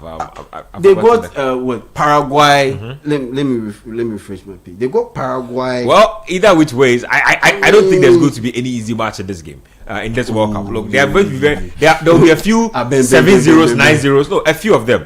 Group I is France, Senegal, and Norway. Then the winner of the intercontinental playoffs. From the bracket of Iraq, a few of those. Iraq and Suriname, Charlie. A few of those. No, but a few of those. I don't think there will be thrashing. So wait, the US's group, Paraguay, Australia. Then the playoff winner of Bosnia, Slovakia. Listen, the US might not make Romania. They will qualify for. Have you seen them play? They will qualify from this. Pochettino's United States. They are struggling, but they will qualify from this. Paraguay and Australia. You're talking like you don't know Australia. See, Australia have like some sneaky names. Like you know, Australia is like that very football heritage. They are very disciplined sports country. Don't even football. Everything they are there. Swimming, Australia is there. Oh, yeah. Basketball, they are there. Rugby, they are everywhere. The Australians are that nation that they don't get enough flowers for how good they are at sports. Like they are extremely good. They won't give you lots of star names, but best believe preparation will be on point. Players will come to play their heart out. So as for the USA, I think they need to play out of their skins to get out of that group. Paraguay in the past, I would have said, would have blown the USA away, but they have also become weak as a national team. They become shaky in recent times, but I don't think that group A. I don't think that group is straightforward at all. Group A, every team can qualify. It's not like a group of death situation, and it's not trash. It's just solid. Yeah. Some of the groups, they are favorable groups. No, but then again, now we're going to the round of 32. So if you get out of your group and you finish second, you are meeting one of the teams that tops the group. Yeah. And anyway, for argument's sake, let's just say it's one of the teams from Pot A. Well, let's not even digress. Let's come back to club football. But yeah, the World Cup is interesting. I was listening to the arguments yesterday. Very interesting thoughts everywhere, but as for the Black Stars, they need to go out there and perform. That's the most important thing. Anyway, back to the Chelsea game. It's still goalless at 16 minutes played. Let's talk about Tottenham. Tottenham are in action as well against Brentford. Kudus Mohamed is in the mix with Xavi Simons, Kolomwani, and Richarlison. 0017. Bentancur, Archie Gray, Spence, Van de Ven, Romero, Porro, Vicario, and that's the mix there. Igor Thiago probably scored today. One of those things I've come to expect. Dango Atara, Damsgaard, and Kevin Schade. That looks like a very interesting game. We should switch to that game for a bit and see what it is. Yeah, quick thoughts on that one. Spurs, I think Thomas Frank will get fired soon, but I'm not going to bank on it too yet, but I think he will get fired soon. Anyway, thoughts on that game. Daniel Levy is no longer there. No, but he will still get fired soon. The results will be so bad they will fire him. Anyway, he made the point that he's performing better. His start at Spurs has been better than his start at Brentford and Brøndby, the clubs and he managed before. So and they are better off away from home than they are at home. Yeah, which is very funny. And I think it's just the fans, the atmosphere. Speaks of a team that cannot play in front of their fans. Yeah, at the Spurs stadium. I think they are forced to do something. He also made the point that it's not like just from him. Like they came from a season where they lost 17 league games. They had not won at home like a lot for a while before he came in. So it's almost like there's a carryover effect from last season, how frustrated they were with the results, and that's coming through to the season. On top of that, those things are tangible excuses, but I'm not buying it because you are earning your salary. Your predecessor is gone. Are you saying that you're not collecting salary because there's a carryover effect of what your predecessor has done? Come on, man. I mean, but he's making the point that this is a team that finished 17th last season. This is a much changed team from what his predecessor had, though. They didn't have Kudus, they didn't have Simmons, they didn't have Kolomwani. Yep. They didn't have quite a number. They lost 22 games, I think. Yeah, 22 actually. And I think the reason why they look more comfortable away from home than at home is because of the setup. Thomas Frank's setup is more defensively oriented. But when you're playing in front of your home crowd, you are expected to dominate the ball more. Yeah, create more chances. So they go a little bit out of character. And then the gaps start popping up all over the place. They concede a goal, then the heads drop, the body language gets off. Then you next thing you know, the floodgates have opened. But we're speaking about it earlier in the season. Yeah, like his midfield, like initially when his midfield prevents, you'd have preferred to have Maddison in there. Javi Simons has not offered him. Like he's had good games. I've seen him play well, but he has not offered a lot creatively to the team. And now he's without Maddison. And so now he's been forced to either play Archie Gray or Bergvall as his midfield choices. And when he realizes that these are inexperienced young players, he goes safe and goes for Palhinha, Sarr and Bentancur. And there's not a lot very rigid. And now it looks like Kudus has to he has to be creative from out wide. He has to go and put crosses to the box. And he's putting crosses to the box for Apache Richarlison and Matisse Tell, or like there's not a even their front line has rotated a lot. Like today they have Kolomwani topping the line. The next time they have how do you call him? The Matisse Tell, and then the next time they have Richarlison. Brennan Johnson. Keep rotating. Kolomwani's best game has been against PSG. I think I don't know because of his exactly. That's what I'm saying. I think he's trying to. I mean, he still plays. He's technically their player. Still technically their player. So I think he was trying to show a message that have you forgotten about me? But other than that, we've forgotten you, son. We've clearly forgotten about you. No, but since then he hasn't been able to be the type of player that I think for a long while, and I've had this problem with Frankfurt for a long while. They seem to sell players just when they are unable. I think was Jovic there. They had Jovic there. Yep. Modest hasn't done a lot since he moved on. Mamouche started really well. I have a problem with how Manchester City are using and treating Mamouche. But conversation for probably halftime or another time. I thought that he had done enough to get put into the mix. He had saved them enough to play enough minutes. I think he should be playing ahead of Bernardo Silva. I'm surprised by but I think the thing is the way Pep has used him is that he's been using him a bit centrally. So when he uses Mamouche, he either plays as a striker or he plays off Haaland. And I mean, even Savinho hasn't been able to get into the team on the right. He's no good. It's simple. He hasn't been performing. They should have sold him to Spurs. I think Spurs put in a 70 million. Sure Mamouche has been quite good when he's played. Savinho hasn't been quite good when he's played. I'm feeling like they dodged the bullet in not buying Savinho. I mean, it's not like Xavi Simons has been any better, but no. I mean, I think Savinho. Doku hasn't done enough for me to give him this much credit, but I think that Savinho just needs a little unlocking in the sense that he's quite raw. He's quite raw. Stop. Savinho can beat his man. Do you know? No, he can't. He's a drifting merchant. Like he doesn't beat his man. You drift into space. He doesn't beat his man, and then he'll be looking to either give you like an eye on the middle, 1-2, and then get his. I don't. You see, that's what I keep telling you. If you are a winger and you only need to play 1-2s to beat your man, you are not good. Like and that is the underlying. Like that's the basics of a winger. Your ability to get behind your player one-on-one. If you cannot dribble past your opponent, you have no business even being called a winger. Yeah. Like that's your basis. If you're a winger and the moment you see a one-on-one situation, you should be smiling from ear to ear. It's two things, right? You either have enough pace to knock the ball on and get and run past your man, or I can dribble you one-on-one if it comes to it on the take on. If you cannot do that and you need Anthony, like a combo passing a triangle before you're able to set up. You're not good.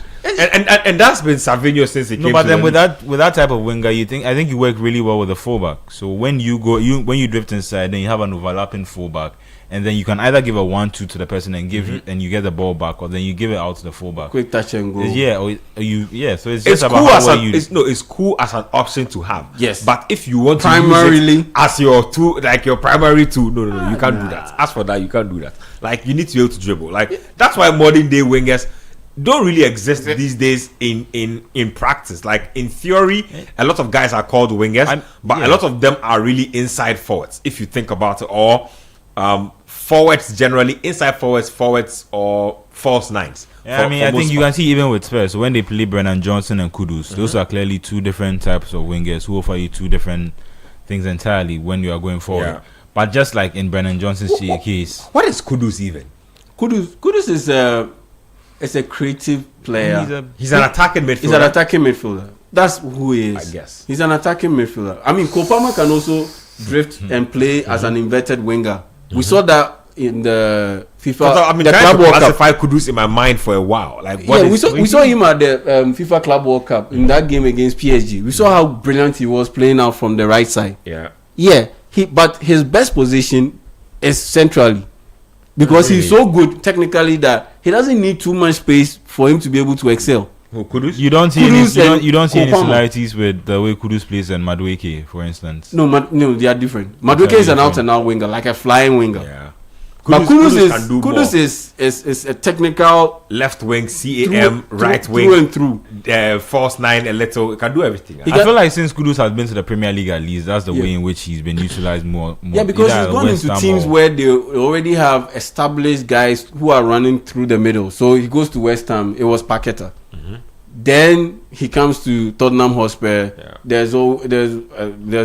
was James Maddison. 7-6 the responsibility. Yes, and now Simmons is playing through the middle, and even Kolomani has been shifted out wide in this game that they are playing. And Richarlison is the one leading the line with Kudus on the right side as an inverted winger. So he's going into another situation where he's not necessarily the guy that they will play him as the guy behind the striker, but that's his best position. Yeah, he should be able to. That's his best position. In this Spurs team, among the forwards they have, he's the best player there, so they should stop that.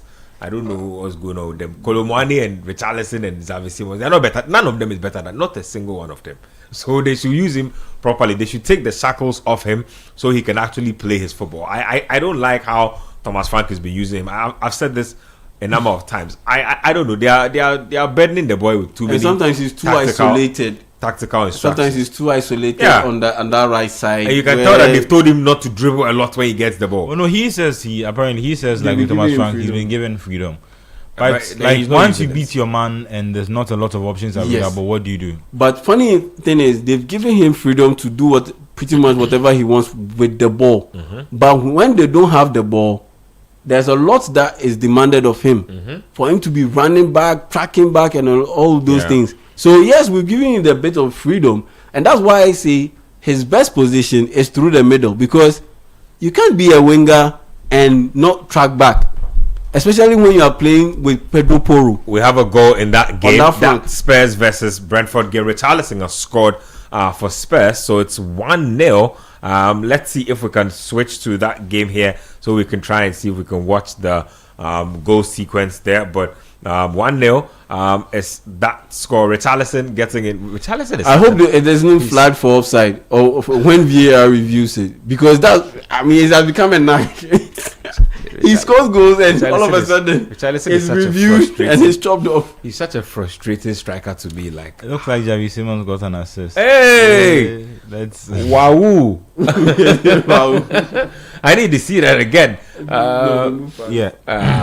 Hopefully we'll come back to that. So it's an assist for Xavi Simons. I think he made a run. Look at that move Kudus made.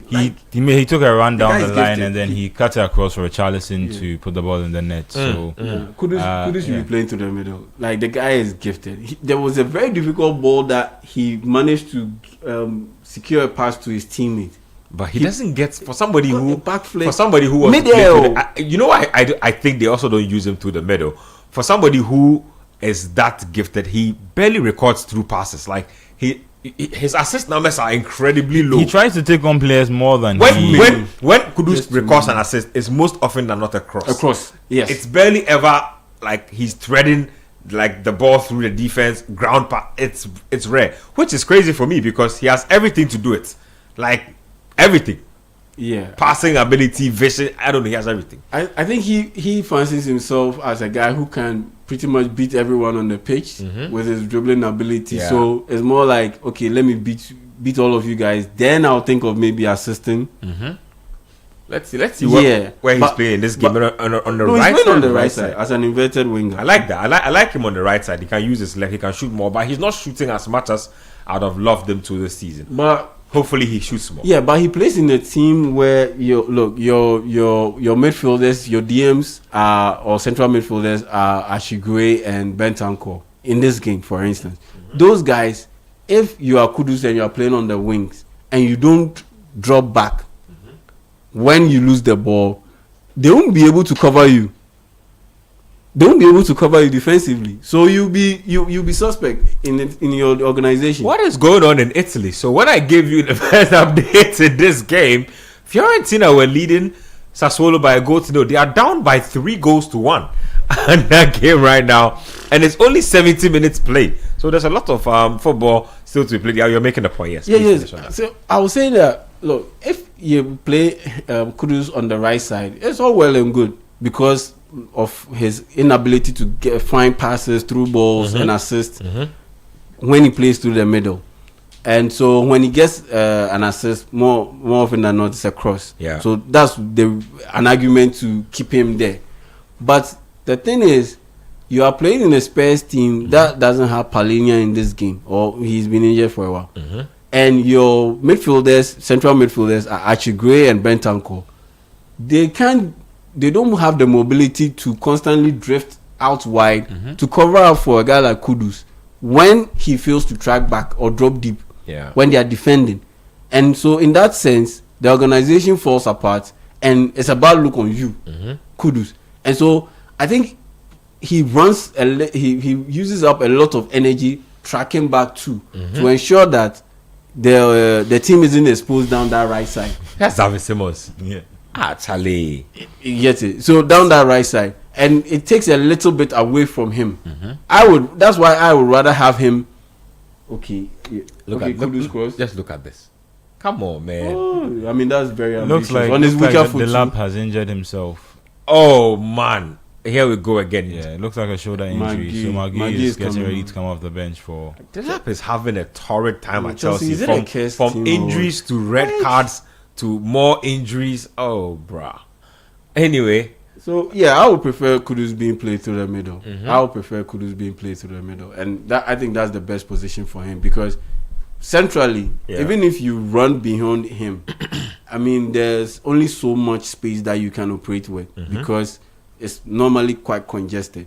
But if it's out wide, yes, then there's a lot of space to be utilized. And so, in that sense, if you, from a defensive standpoint, if you play him on the wings, you expose him defensively and you expose Looks the like team. City have gone ahead too. Yeah. so we have a goal Yeah, at Ruben the Dias. Etihad. When was the last time he scored? Hold on, let's see a recap of that goal so we can break it down for you. Jeremy Doku, winger, do what wingers do for me. Okay, so brings the ball in. Really? Let me see. Really? How does this You go? sure? Really? Oh! That's Vincent Kompany, like that goal he scored against Man United. Oh my Leicester. goodness! What?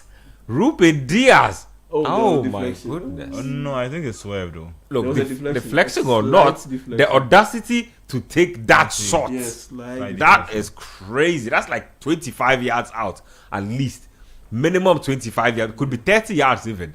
That is a great goal. You're not saving that. Guardiola says, wow. Man. Yeah, he said. he's licking his lips. Yeah, if he licks his lips, We have another goal. There's another goal at St. James's Park. Newcastle have scored. Bruno Guimaraes on the score sheet. So the goals are coming in. You know what that tells you? Tired legs out there. Game. Not even tired legs out there. I would say just concentration levels. out of the way. Yep, out of the way as they inch towards the end of the first half. So we have seen quite a number of goals. So Newcastle lead Burnley by a goal to nil. Spurs lead Brentford by a goal to nil. And Manchester City, Ruben Diaz. What?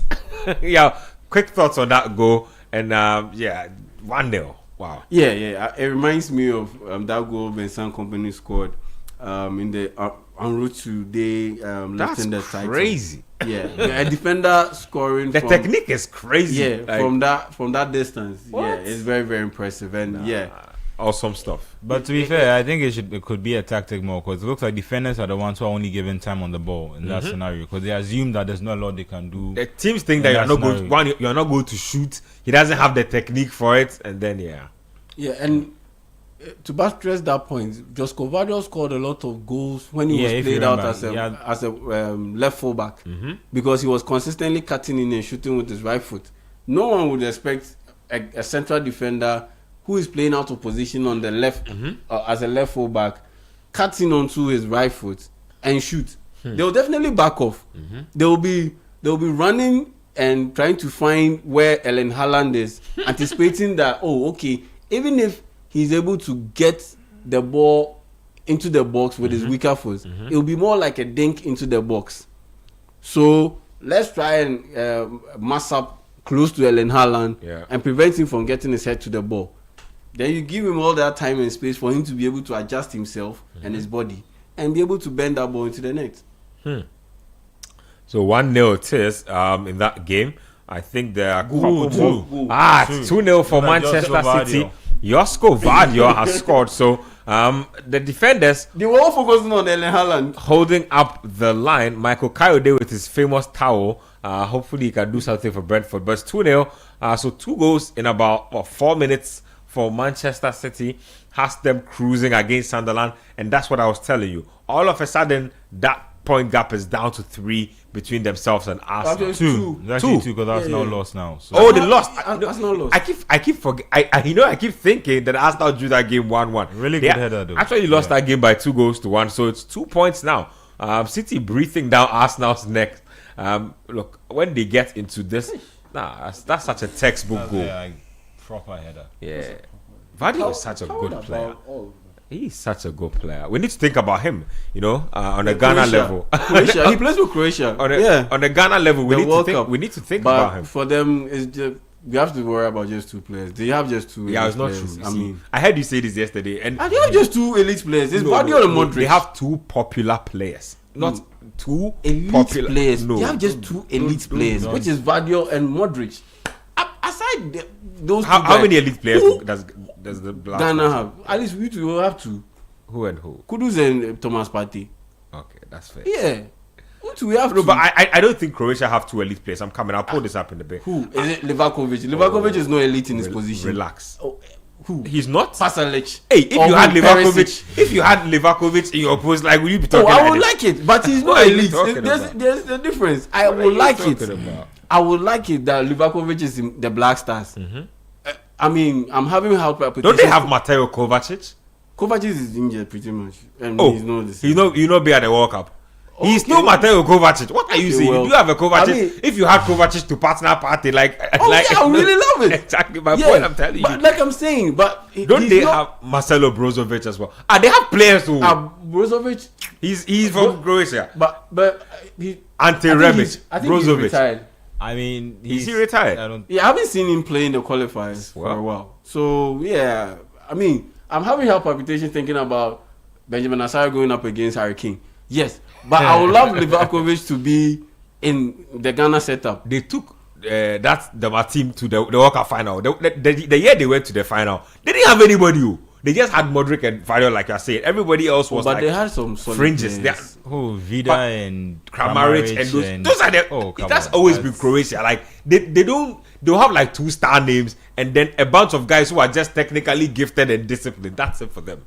Like always, like I'm never ever going to go to a game against Croatia and say I'm not scared. They are very disciplined as a team. Yes, the only reason why we are all fancying Croatia and scared of Croatia. Not really scared, but I'm just saying. Yeah, because in every football team, when you are looking at them, you are checking them out, scouting, more or less, scouting them.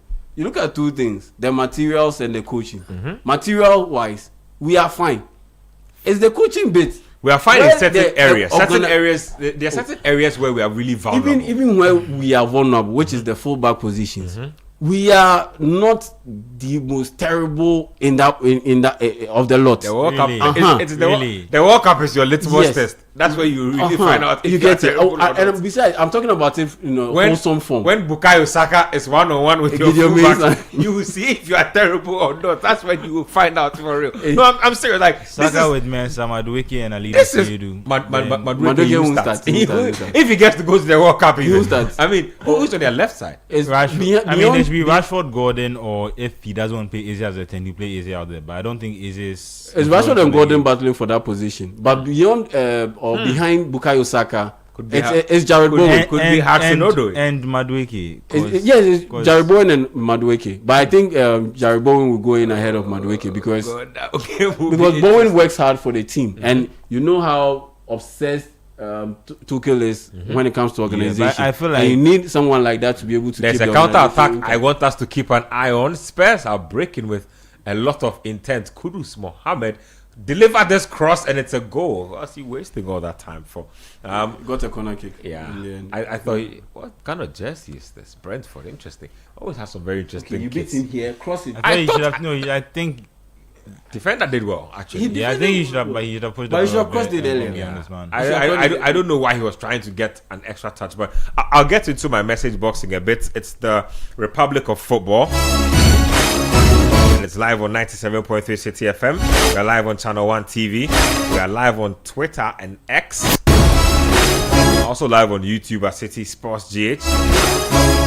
Seth from Botiano says, if Arsenal do not step up, if Arsenal don't stop this wishy-washy performances and City overtake them, I don't see them catching up again. City will be motivated beyond everyone's reach. And interest. Even if Arsenal were able to win all their games, but then they just lost to City, and then we're behind City, I think it would change the narrative entirely around Arsenal. And As in they failed to win this league. No, I'm just pointing out that at the point difference now, Arsenal can afford to win all their games. Yes. But if they lose just to City, and City maintain the same form, City would go ahead of them. Then it will I don't finish think it would need that. I think at some point Arsenal will drop points and City will have a chance to get ahead of them. But all things considered, I just think that once City are in They are top going of to the be league, they are going to be and tested Arsenal are because second, I think it just changes the pressure, conversation around Arsenal entirely. the pressure that is going to appear on their heads. People start saying third for second for fourth seasons in a row. People will start like it will. Arteta, They'll put a lot of pressure Arteta there, on if he him. doesn't win the title, they need to sack him. Yeah. There's no two ways about it. Paul says, guys, watching the Villa versus Arsenal match, Arteta is the reason his team lost. All season, he's been playing with Eze, and today Odegaard's inclusion distorted the midfield and allowed passes from Villa through the middle. There was no reason why Eze should start from the wings when both Martinelli and Trossard are fit and both on the bench. It looks like Arsenal are destined to not win the league anytime Yeah, soon. but we're making this point that how does Odegaard fit into this team? Because he needs to be Mendy to make Rice play well, and that leaves only one spot in midfield, and he has So to now play him off choose. the bench. Play him off the bench. He's your captain again. So He's not at the Jordan level Yeah. where he's like old and he doesn't mind coming off the bench. But at the end of the day, do you want to win the title? Because you have to massage the egos and manage the egos.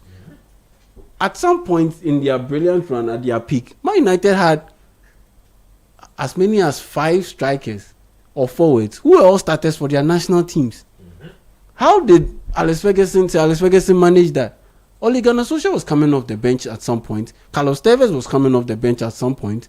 Rooney and Luis Saha and co were playing together. You have to manage it. Because fact- at the end of the day, you need the depth to carry you throughout the entire season. Yep, in fact. And at some point, you have a situation where all of them are playing well and want to play.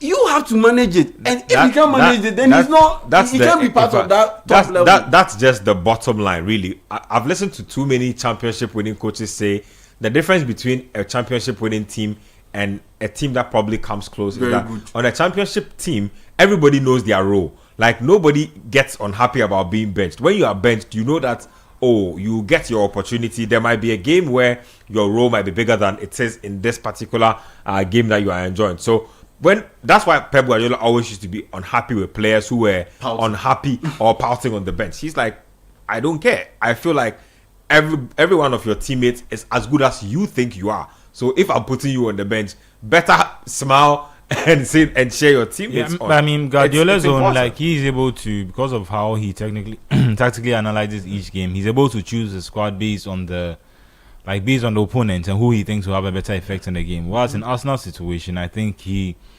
in a position where he needs to play his best team to have he needs to play his best team in order to get results. Yeah. And that would imply that there's a difference between being rotated and being benched. If that makes sense. So, Oh, what a finish! Xavi Simons. What a finish! He took the ball like 40 yards through the middle. But guys, this has become a feature in this game. I've seen Spurs run through Brentford's middle at least 3 times this first half already. Like, first time was when they went out to Kudus and then he couldn't finish it. There was a sequence before that. That is such a brilliant goal. Xavi Simons has been hearing us talk about how You're playing he's him been in his ineffective. position. You're and- playing him as a winger in the EPL. This smallish, he doesn't have speed. Look at this like again. that. So look at this again. Takes the ball from behind in his own half. Literally runs the full length and finishes. That is such a good goal. Ah, yes. Very good. That's a that way is to get your That first is a goal. That's brilliant banger. goal. That is a the brilliant Premier goal. League. Yeah. So it's 2-0. Spurs lead Brentford. Xavi Simons, the Dutch international, with the goal for. I'll say Spurs. he's a quality player. It's just that they haven't been able to tactically find a system that fit him into the system that they are playing. That's a. I don't think brilliant his goal. quality has ever been in doubt. But I think with Arteta, back to what we were saying about Arteta and Arsenal. Look, if you can manage the ego of Odegaard, then can you coach Barcelona? Can you coach Barcelona? Can you coach Man City? I mean, he's a La Masia Because boy. can you coach at Barcelona? And he's been linked as to Man City as a replacement for Pep Guardiola when Pep leaves. If you can't manage the ego of Martin Odegaard, and then how are you going to manage the ego at Barcelona? I mean, I get that, but like I just said, I just think part of the reason why he's locked is the person who gives the team talk, the person who is in charge and is like the captain, the authority. Between Declan Rice, if I'm a player and Declan Rice is giving me a pep talk and Martin Odegaard but is giving me a pep talk, No, what do you but think me I'll listen to? Odegaard, I feel like Declan Rice will Ode- eventually become Arsenal captain. yeah, but Odegaard It's is very the one who obvious. gives it now.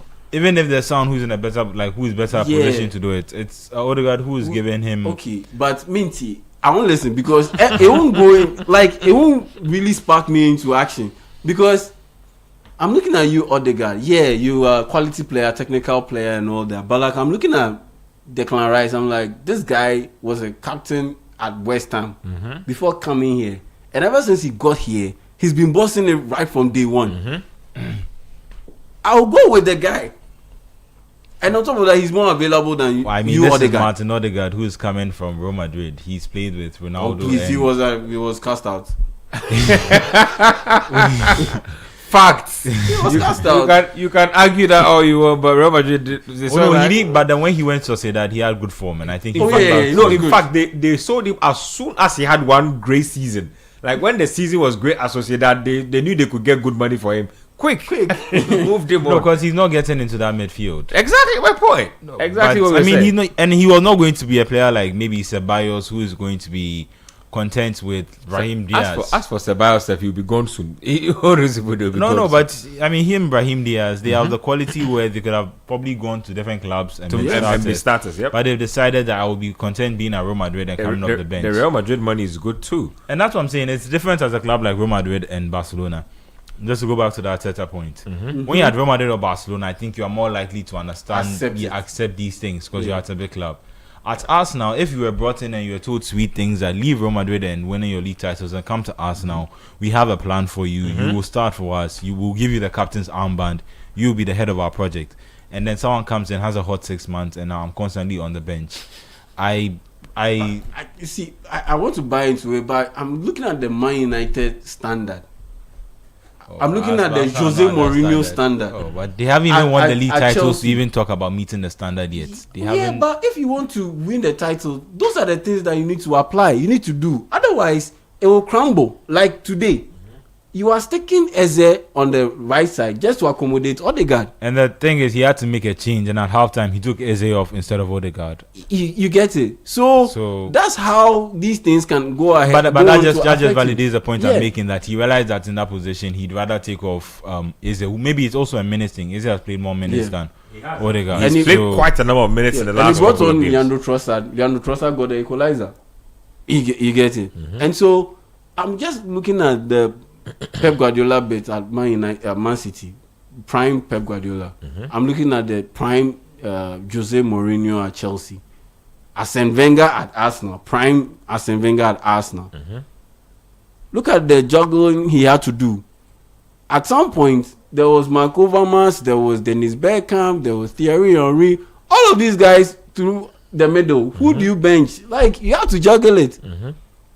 At Man United, peak form. Man United at some point had Berbatov and all these guys battling for 2 positions. You have to juggle it. Well, let's take our first break here on the show. It's halftime in the games. Let me just give you a quick halftime score recap before we go for our first break. So when you look at the Premier League, this is how it breaks down. Tottenham lead Brentford by 2-0. Newcastle lead Burnley by a 1-0. Manchester City up 2-0 against Sunderland. Everton are up 2-0 against Nottingham Forest. And then you have AFC Bournemouth and Chelsea locked at goalless in that game. So Milinkovic with an own goal. And I think Everton just scored not too long ago. So they have a goal scored. I believe it's Barry in that particular one. That first goal of the season. Yeah, that's exciting. He got his first shot on target last week, so it looks like. But he's going on some fire. He's another. I mean, if him and Charlie Onyadi. You're too striking. See, I've watched him play. I want to see this goal. I've watched it on Nyadi. But Everton today was some strikers though. Because Beto, that's how I always say that. So, like, if you have dreams of being a footballer, you can see these guys. You can think it's unrealistic, but it's realistic. And see some of these guys be like, "Yeah, I can really make it if I have a good game." But I mean, they both have 1 goal each. So look at that wretched form. Anyway, let's take a break here on the show. This is the Republic of Football. I'm talking to Yao Jamie Time, Manuel Kwache, and Benjamin Nketia. Stay with us. We'll be right back after this break.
to the Republic of Football.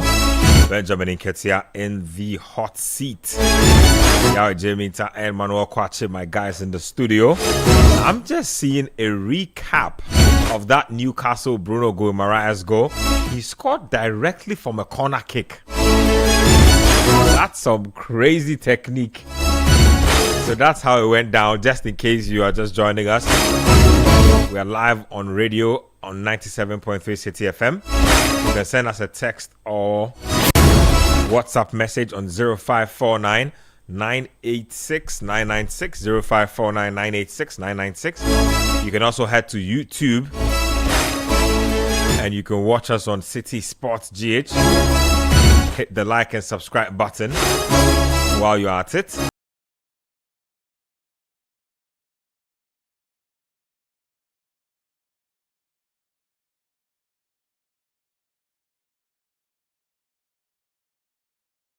We're also live on X or Twitter. We are live on Channel 1 TV. So yes, a lot happening. Manuel, quick thoughts on the games that are on recess. Newcastle are 2-0 up. Like I said, Bruno Guimaraes scoring directly from a corner, and then they also got another goal from the penalty spot. So two dead ball type situations. They look like they're more consistent form now. As they started the season looking like they were a bit shaky, but I think they've been able to get a consistent run of games where they've performed much better. I think they have Champions League this midweek, so they performed quite well. I think they already have 3 wins on the board in the Champions League out of the 5 games they've played. So they've lost to Barcelona and Marseille, but other than that, I think they've won all the other games. So. Yeah, I think like I said, with the Eddie Howe project, I think it all depends on what at the end of the season, what their ambitions are, if that makes sense. I think because of the money that came in, everybody assumed that at some point Newcastle would, the same way Man City did it. Obviously, they would point out to what they say. They say PSR and all these other financial fair play and all these other regulations have prevented them from being able to compete in the same way that when Man City came, they were just able to invest money. So that's what limited their progress so far. I think they've been able to back it up by winning a trophy last year, and that was really important, especially after losing a final in their first year to Eric Ten Hag's Man United. But I think, like I said, it just depends on what the next stage is for them. Is it constantly qualifying for Europe? Because now they qualify for the Champions League for 2 out of 3 seasons. Is it competing for the other trophies? Because they've been able to win the EFL Cup now. So now, for me, next thing is the Premier League title. Exactly. The next natural step will be competing for the Premier League title.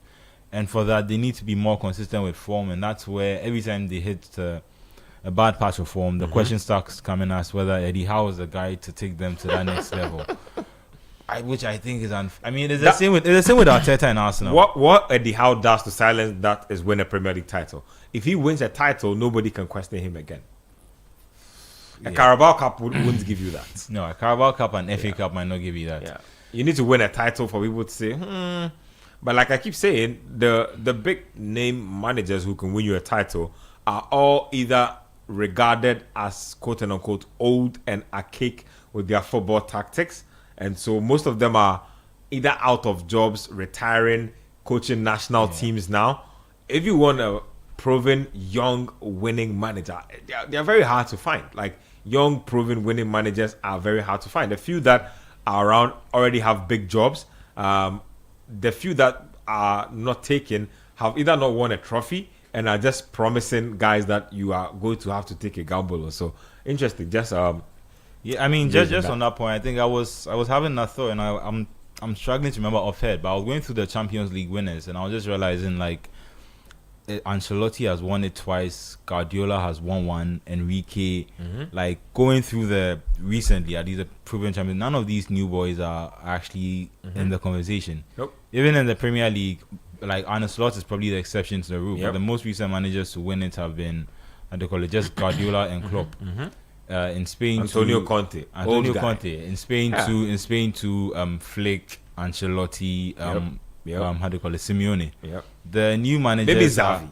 That's why Xavi gets a lot of props. Yeah, so Xavi and Slot are maybe the exceptions to this, and that's why Xavi is spoken of as one of the next brilliant young managers. Some people downplay it because it was Barca and you're probably expected to win. But Real Madrid, if competing with Real Madrid is pressure, competing with Atletico Madrid is pressure. But yeah, but these days Fabregas is getting a lot more attention. Yeah, that's what I'm saying. Like the new managers are there, it's just that they are not winning, at least in terms of the big honors. They haven't been able to win them yet. It's still very much the old guard who are rotating the trophies among themselves. And I think that for him in particular, given how highly regarded, I mean, before Tuchel got the job, I think there was conversations around whether Eddie Howe would be a natural progression from Gareth Southgate. Does that make sense? An English manager, but someone who probably plays more attacking football and would give them more of a chance in terms of competing for trophies. Yeah. But I mean, now they've gone for the proven winner in Thomas Tuchel. And I think that in itself is a very case in point of how it's okay progressing and boko. But I think at some point the club will realize that whether it works or not, like Spurs did with Conte, I think at some point you realize that we need to move on to this and try and get a proven winner. Yeah. So like I said, for Newcastle right now and under Eddie Howe, them picking up form now is good, but they need to be able to start, at least, if not winning, at least actively competing for. If that makes sense. And maybe gradually build towards a point where you can be in a position to win one day. We'll see about that. Let me get you through some. And just a quick look at Xavi Simons' start for the season. He's 1 goal, 1 assist, all 3 today, shots. all today. So he's clearly today has been. He feels he's been rejuvenated. No, his enemies will tell you that today has just been an outlier. If all season you've been poor and all of a sudden you've gotten over 50% of your positive touches or stats in one game, 100% actually. So why would I believe you? This is not a good sample size of what you are as a player. But I mean I'm not a big fan of it's the Premier League and it's different and players need time to adapt.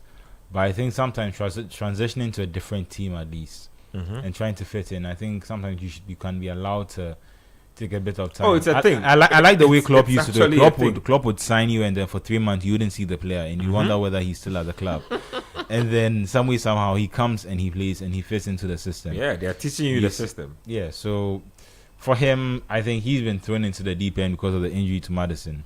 Yeah. If Maddison had somehow been able to stay fit this season, and the length of the injury too, I think is an ACL injury, which means he's been out for the whole season. So that means most of the creative responsibility has been put on him. Yeah. And at least it's about time that he starts coming good for them, given the investment and the whole. I would say it's not a circus, but the whole from them going for Eze to not getting Eze and then trying to get Savino and City rejecting it to eventually landing at Leipzig. And it's a Spurs thing, really. They do it with managers, they do it with players.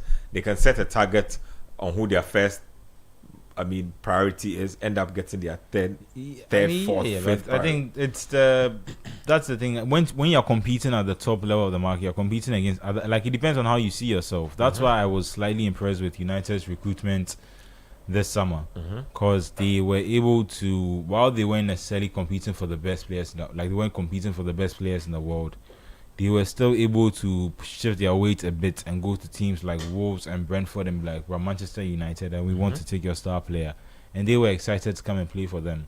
Spurs are now at the stage of their development where they think they are competing with PSG and Real Madrid and Bayern for the same caliber of players.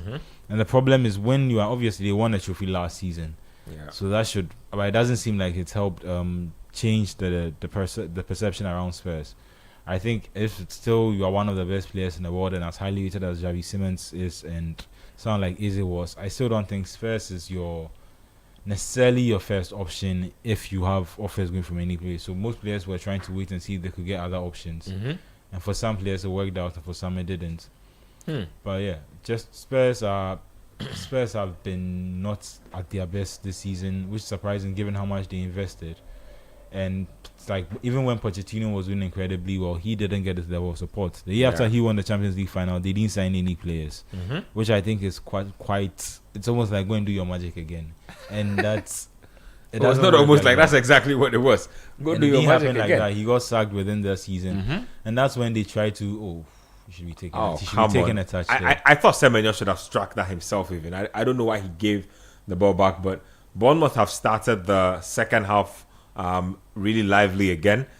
just got a really good opportunity. I think that should have been 1-0. Yeah, I think you take a touch, set it forward, and then just try and shoot across the goalkeeper. Is that Evanilson again? No, Tavernier. I think he put sent it back to the fullback. So I think that's on his strong foot. But that was. But he was asking for it back. I think if you look at Tavernier, he was clearly gesturing to him that he should give the ball back to him, and then he took the shot. And unfortunately for Bournemouth, their run of they haven't been. I think they have 5 goals in their last 5 games, and they've conceded in each game too. So they also win less in that run. So that's just what's going on with them.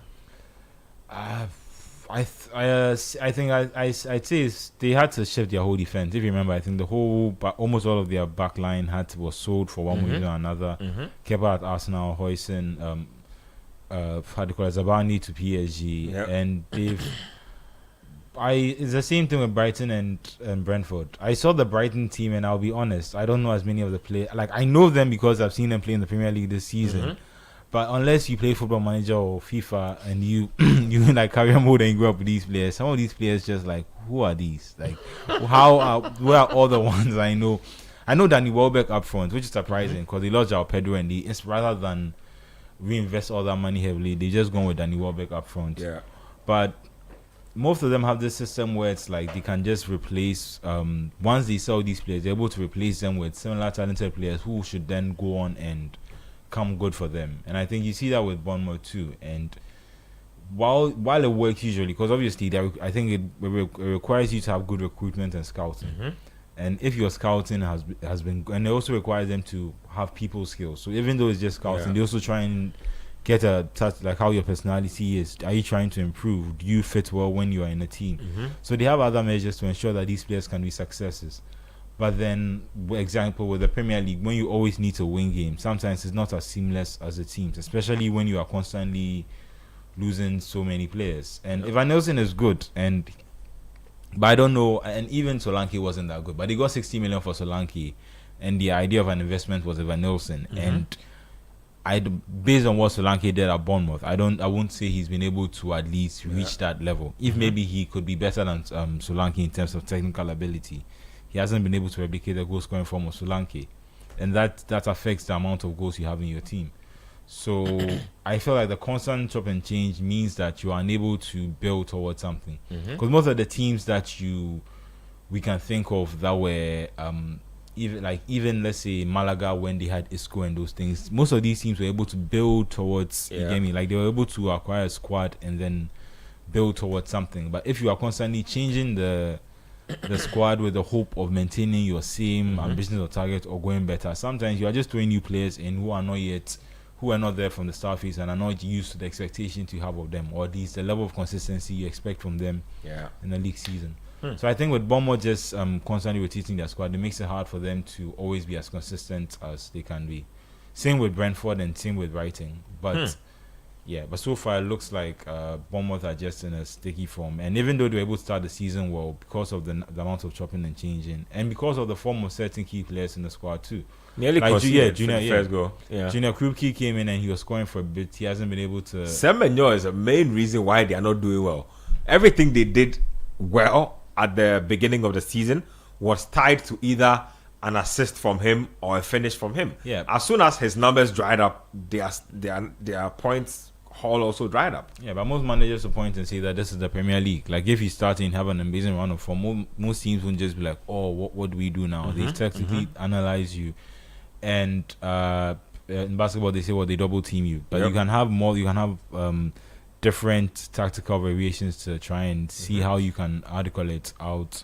You can stop their biggest threat, especially if he is directly responsible, like you said, for most of what they were able to do well going forward. I can remember the Fulham game, if you remember that we're watching. I was here during Panorama. So they were 1-0 down, and then he scores a wonder goal, gets an assist for, I think it was for Clivert, the goal that Clivert scored from the middle, and then he wraps it up himself at the last minute with a counter attack and a good finish at the end of it. So clearly there was a lot that there are instances where most of the that's an entire result changing based on his direct contribution to it. So obviously if he's not firing as much, it will be difficult for him. And you also see him now drifting towards different positions, trying to get more space on the field, so that when he so that when he gets the ball, he can have a bit more time. But that means that sometimes you won't be necessarily in the parts of the pitch where you'll be most effective. If that makes sense. So I think he's a good enough manager. If you remember when he came in, and Iraola, he had a very sticky spell, but he was able to overcome that. He's one of the well-touted young managers out there, but I always think about it and say he's not won anything. But that's what I'm saying. They are banking on your potential. They're banking on sometimes your tactical consistency, your ability to turn situations around. So he also has to turn this around. But those are two different qualities, and I think we've noticed that with like someone like Arteta, like a club building quality, like building a club from where they were to a team that can be competitive. That's the skill of a manager. And then you have the Jose Mourinho, who can come into Inter for a year, win a treble, and then go to Real Madrid. Like he, I think 2 years, but and then just go to Real Madrid. I think he was sent off in their game, their most recent game. For Benfica. Yeah. That's Jose Mourinho, big Jose Mourinho. I'm impressed with how he's been able to go to so many different levels. I struggle to see someone like Guardiola going to Turkey. But that's why I keep saying people. That's one of the reasons why I like Jose Mourinho as a manager, and I don't like people talking down on him. Like before Jose Mourinho had like big money to spend on anybody, he made his bones coaching an FC Porto team that nobody fancied and took them all the way to the Champions League final and won it. Like, if you look at that FC Porto team, a lot of the guys who were great under Mourinho, after Mourinho, were not that great. Like, there were a few people who went on to still had like... Deco was okay for Barca. Deco was literally one of the main... In fact, he was their star player at the time. He went on and had an exceptional career, I think. After that, I think he went to Barca and even went to a Chelsea. Yeah. But minus Deco, they are starting. I think their starting strikers was a guy called Carlos Alberto and Benedict McCarthy, and then they had another Brazilian striker called Dele. Then they had Costinha, Nuno Valente, Victor Baia. Like these were Victor Baia. I think was Portuguese #1 at the time. But Nuno Valente played for the national team too. But a lot of the guys were not like stars, like, you know. So I give Jose Mourinho a lot of credit. Like he went to AS Roma, and all of a sudden they were winning things. I think they were in almost every final or in everything significant in which they played in. When he left, they said De Rossi was doing well. What happened to De Rossi? Where's De Rossi now? Anyway, those are the thoughts. Let's get to Spain. There's a game at 5:30. Between Real Betis and Barcelona. I think this is at the Benito Villamarin. Should be an interesting game. Anthony, aka Mr. One-Twos, will be in action. I mean, he's fallen off a cliff since his loan spell. Because when he was there, it looked like he was looking like a Premier League. Like he looked like one of the best players in the world again. But it looks like now that the move has been made permanent for a significantly reduced fee. Like I'm still surprised United took a loss of nearly 80 million. Yeah. They sold him to Betis for about 22 million, which is quite. They wanted to get the salary off their hands, or just burdening to them. So they agreed to take the loss. Well, today he's a very interesting front line. They have Anthony, they have Giovanni Lo Celso, and they have a guy called Abde Samad Ezalzuli. He's a Barca product, I believe. He's a Barca academy boy. Chucho Hernandez will lead the line for them. So and then there's Pablo Fornals and Marc Roca. Hasn't Marc Roca played for Leeds United before? I like how Betis they go and collect like these little gems. Like they had it with Isco and then Fekir and like little players that other teams don't like. I mean they like, and they have money. They had William Carvalho at a point. I think he's still even there. Yeah, if I'm not mistaken. I don't know. Sofiane Amrabat also in the mix. Coach Nimis Amrabat in the mix. So there's that. Let me just run you through a few updates from the Premier League side of things. I was actually interested in hearing the Barca lineup, just on Barca too. Like, I think it's like we talk about Arsenal and Man City. It's a different position from them because when you please. So Barca have Joan Garcia in post, Koundé, Paul Kubasi, and Gerard Martin. That centre back pairing is very sus. And then they have Alejandro Balde, Marc Casado, and Eric Garcia in the middle of the park. Rafinha, Pedri, Yamal, and Lewandowski. I don't like that midfield partnership, but hey, what do I know? It's raining heavily in that Spurs game. It's 2-0 still. Yeah. I think some Barca fans are really critical of, I think, De Jong's performance, his recent performances. I feel like with that in particular, I feel like there was just an expectation when De Jong was signed, especially when he came from Ajax for 75 million. People thought that he was a generational talent, and he's quite good. He's incredibly good, but generational talent, no, quite. No, that's what I'm saying. They thought he was a generational talent, but he didn't turn out. He didn't live up to that. But he's been quite a good and effective player for Barca. Casado, Eric Garcia, Eric Garcia is a decent player. Just playing in defensive midfield is sus. I don't know why they want to do that. I don't like I mentioned that I don't like how he become the Sergio Roberto, and it feels like he's just been like when we need a right back, you are a right back. When we need a centre back, you are a centre back. Obviously, it takes a lot of like tactical understanding to be able to rotate and play those like that many positions. Yeah, but I just wonder if he would be better served as maybe if he's a centre back and then he comes on. Gerard Martin too has also been shifted out to play fullback sometimes. I think last season against was it Inter? Last season against Inter, he played as a fullback too. But just for Barca, I think it hasn't been that bad a season for them. I think they've lost 2 games the whole season to Real Madrid, to Real Madrid, and when they lost heavily to Sevilla. And even in that Sevilla game, they were in with a shout. I think at 2-1 down, Lewandowski had a penalty and he missed it. And if he had been able to score that, I think the game takes an entirely different turn. So they are now top of the table, and they won earlier this week against Atletico Madrid, and I think that put pressure on Real Madrid when they went to their game against Bilbao.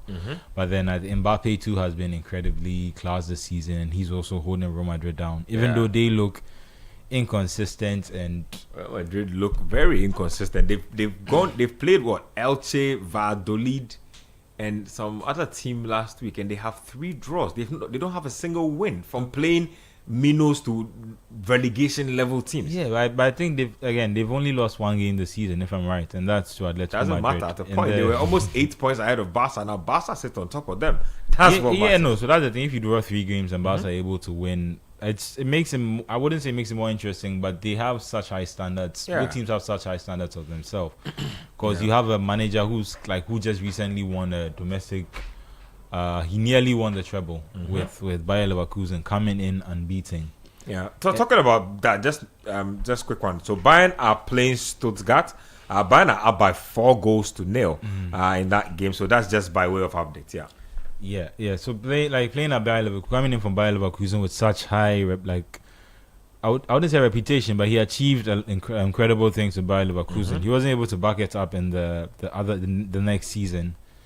But he got them Champions League football, which is why they are that's where they are playing this season. So with Xabi Alonso, I get it. It's just with the number of egos in the dressing room.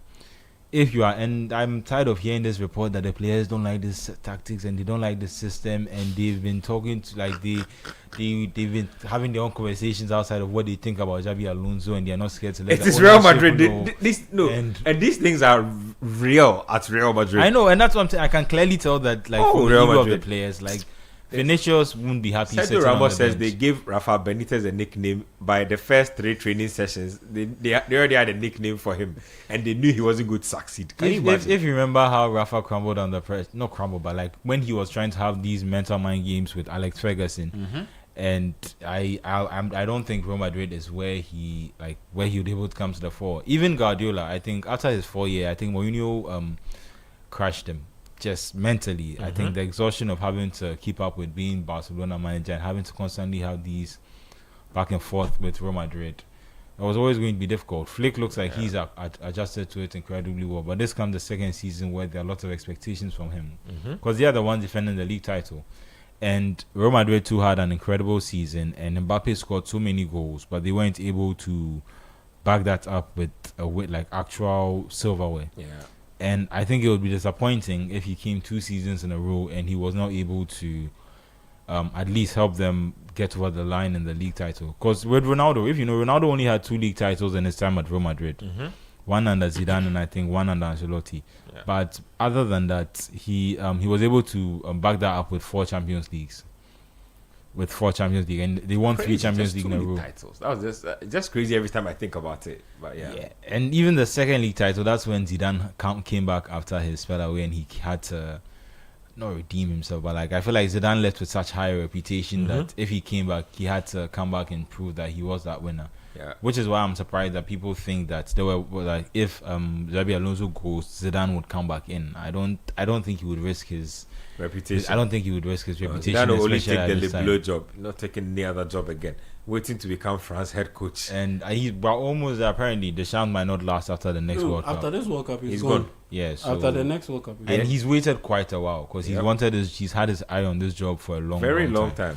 And I think in his mind, he's just looking for redemption. So from 2006, getting his red card and losing to Italy, if he comes back as a manager and then wins the World Cup with France, it would feel like a full circle moment for him. And based on what he's football, World Cup as a player, World Cup as a manager, UCL as a player, UCL, and as a manager, especially scoring the winning goal in the UCL final and then coming back as a manager to, like he fully certifies his legacy. But just on the current Real Madrid, I think it hasn't been as bad a season. Obviously, this is Real Madrid and their standards. You can't draw 3 games in a row. You can't not be 3 games against 3 Intebe teams. Yeah, and you have to include the loss to Liverpool in the Champions League, and they had a really tight game when they played. I think was it against Copenhagen. Yep. Yeah, when Mbappe. In fact, the last game they played against was it? I think Olympiacos. Yeah, they played a Champions League game where the scoreline looked very 4-3. I think it was Olympiacos. The game was far from easy. So I don't know, man. I just think it's too soon to be talking about Alonso and his job. Like we're not even at the slot level yet. It's never too soon at Real Madrid. Trust me. As for Real Madrid, they will fire you after 1 season. They won't waste time. They won't even say you are a son of the club. They will fire you. Like I'm serious. What they did to Lopetegui I always thought that was slightly unfair because they got him out of a World Cup with Spain. Real Madrid, he got sacked. They don't care about. They only care. You see, Real Madrid things are political. Things are tied to if somebody will be retained as president or not. Like there are a lot of moving parts, and so if you don't win, you are gambling with somebody's finances, somebody's monies that he has like pledged to banks, and there's a lot going on. There's a lot going on. Anyway, just an update. Still 2-0 between Spurs and Brentford. Xavi Simons with that wonder goal. Obviously, Richarlison scoring earlier. Then you have Newcastle leading Burnley also by 2-0. Yeah, I don't know if you saw the Guimaraes goal. Corner straight to goal. Yeah. Crazy stuff. Crazy. I think Spurs are making a change at Palhinha. Yes. I think Palhinha will come on for Bentancur. So that's a change from the Spurs game. Portuguese international coming on. Can strike a ball really when he gets the chance to. Manchester City also up by 2-0. So 2-0 is the signature score for the this round of matches. Everton also lead Forest by 2-0. Chelsea still drawing goalless with AFC Bournemouth. Let's get into that one a bit, and then we'll come down the other games before we head to the rest of the teams around Europe. Yeah, I mean the Bruno Guimaraes goal, is it the Olympico? Scoring straight from a corner kick into the net, or striking the ball from a corner kick into the net and scoring from it. So Bayern are up by 5-0 now, just by way of update. 5-0. No surprise in that game against Stuttgart. Yeah, no surprise there. We've done end of season review of the EPL. I think the past 2 seasons, and the past 2 seasons I've maintained the most underrated player in the league has been Bruno Guimaraes. It has to be Bruno Guimaraes. He can do everything. Yep. He can play as a DM, can play as a CM, can play as an attacking midfielder. Has boundless levels of energy. Yep. His motto is insane, quality-wise, technically. Can pass, he can do everything. Yeah. For me, he is the most underrated, Manchester if not City one of the their most underrated. Yeah, if not one of the most underrated players in the EPL. I think it's the money. I mean, if you are pricing him from Newcastle, it will take a lot of money. Yep. Compared to what they pay to get Tijani Reinders. So yeah, you have to balance the books a little bit. I think that's the reason why they didn't go for him. Other than that, it would have been an easy pickup. And so for me, yeah, he's one of the most underappreciated underrated players in the Premier League and scoring that. Yeah, once you score that kind of goal, I always have to look at the goalkeeper. I mean, you can't concede that kind of goal. As a professional goalkeeper playing in the best league in the world, you can't concede such a goal. So for me, yeah, that's unpardonable. You can't do that. Philip And Foden. that's a third goal. Manchester City have Cannot scored. stop scoring. Hey, Charlie, the guy is determined not to be dropped for the World Cup. Phil Foden, But then go drop out. Oh, no. For No, Foden. because, go. no, because you see what he brings to the table. Cole Palmer brings it, and some, and then some. no, but- Cole Palmer's not but then- been playing for a while. Cole Palmer's been off form as well. That's the thing. No, you The see, only if sliver of Foden- hope see, if or Foden- glimmer of hope that he has is that Foden keeps going at this rate. You cannot. And decide to Tuchel go. is also he's trying to take different player profiles. So while Rodgers has the energy, maybe Palmer is for creativity. And he's spoken about Bellingham and Foden, especially as in having a player who plays centrally, who was like an extra threat. You get me? So Foden, he thinks Foden is more dangerous from around the set, like the box, where the arc is on the box. Operating in And that's that what, area. like 3 goals And- in 2 matches. Yeah, and he thinks Bellingham could be that guy, like the crashing in, like if there's a rebound or there's a ball in the box, someone a midfielder who can still go in and. I don't finish see how the you leave for. chances. I've not been a fan of his performances in the last if couple I'm of months. Tuchel, I'll leave him out because at the end of the day, Jude Bellingham goes because he has that big game temperament. He has it more than all the midfielders that they have. He has it. Yes, the midfielders are talented, but how many of those English midfielders will start for Real Madrid and be able to play at a high level? Yeah. He has that big game temperament, so he will go. Then I look at Cole Palmer and Phil Foden. The only reason why Cole Palmer wouldn't go would be down to injury as for issues. Palmer, they will take Palmer him. is Will going, be though. down to injury I think they are issues. all going. They can accommodate both of No, them. I don't. Look, yeah, both are left-footed. They are pretty much similar kind of players. Technically gifted, move the ball very well in tight spaces. Not the fastest. They are the same, pretty much. You Why can don't have, you you have can the have, same. you can have injuries in the tournament as well. Yeah, Why I not get have- I get that bit, but I look at Phil Foden, I look at Cole Palmer. Yeah, if you pick those two, that means you are dropping. You have to drop as on Morgan Rogers. I don't think Gibbs White is. I mean, Oh no, yeah. guess what? No, then Morgan Rogers will have to get benched because what he Possible. brings. He won't go because what he brings to the table, Jude Bellingham brings it. So how would he go? We'll see where we get So there. for me, Phil Foden, unless Cole Palmer, his injury issues. But he pop is up. in better form than Palmer now. Oh, So yeah, I mean, if it's most about who's definitely. going on the play now, Yeah, and I think most Foden, definitely. and the fact that he was able to make it back into the last squad he named, I think is a positive for him, at least in terms of while he's been in good form, not necessarily having to wait to the World Cup to know whether you'll be in the squad. He's been able to at least get himself back into the squad ahead of the friendlies, and he's been able to maintain his form. So I think he'll give himself. I think he has every chance of actually being the one who takes a position Well, when they go. let's see how that goes. But this Bournemouth Chelsea game, I think it has settled into that boring stretch. Oh, they will get tired towards the end. They'll loosen up in the final Then 10 the minutes. excitement will start building Final up. 10-12 minutes of Yeah. the game, they're losing up a Yeah, a but right bit. now it's quite tense. Scrappy play all over the place, ballooning the ball over the place. Chelsea And- are a and very Like, curious all team. over the place. And Like, yeah, it's because not I was a good about watch. to say It's not a good Chelsea. watch I at think their problem creating chances is that they keep constantly like their midfield is usually consistent. Usually when they have it all fit, it's Caicedo. Now he plays Reece and then Enzo. But his forward line is constantly changing. He can have João Pedro and then he can have João Pedro starting up front. Like over the last 4 Premier League games, that would mean he started 3 different strikers. I mean, he's had to play 3 different strikers. Yeah.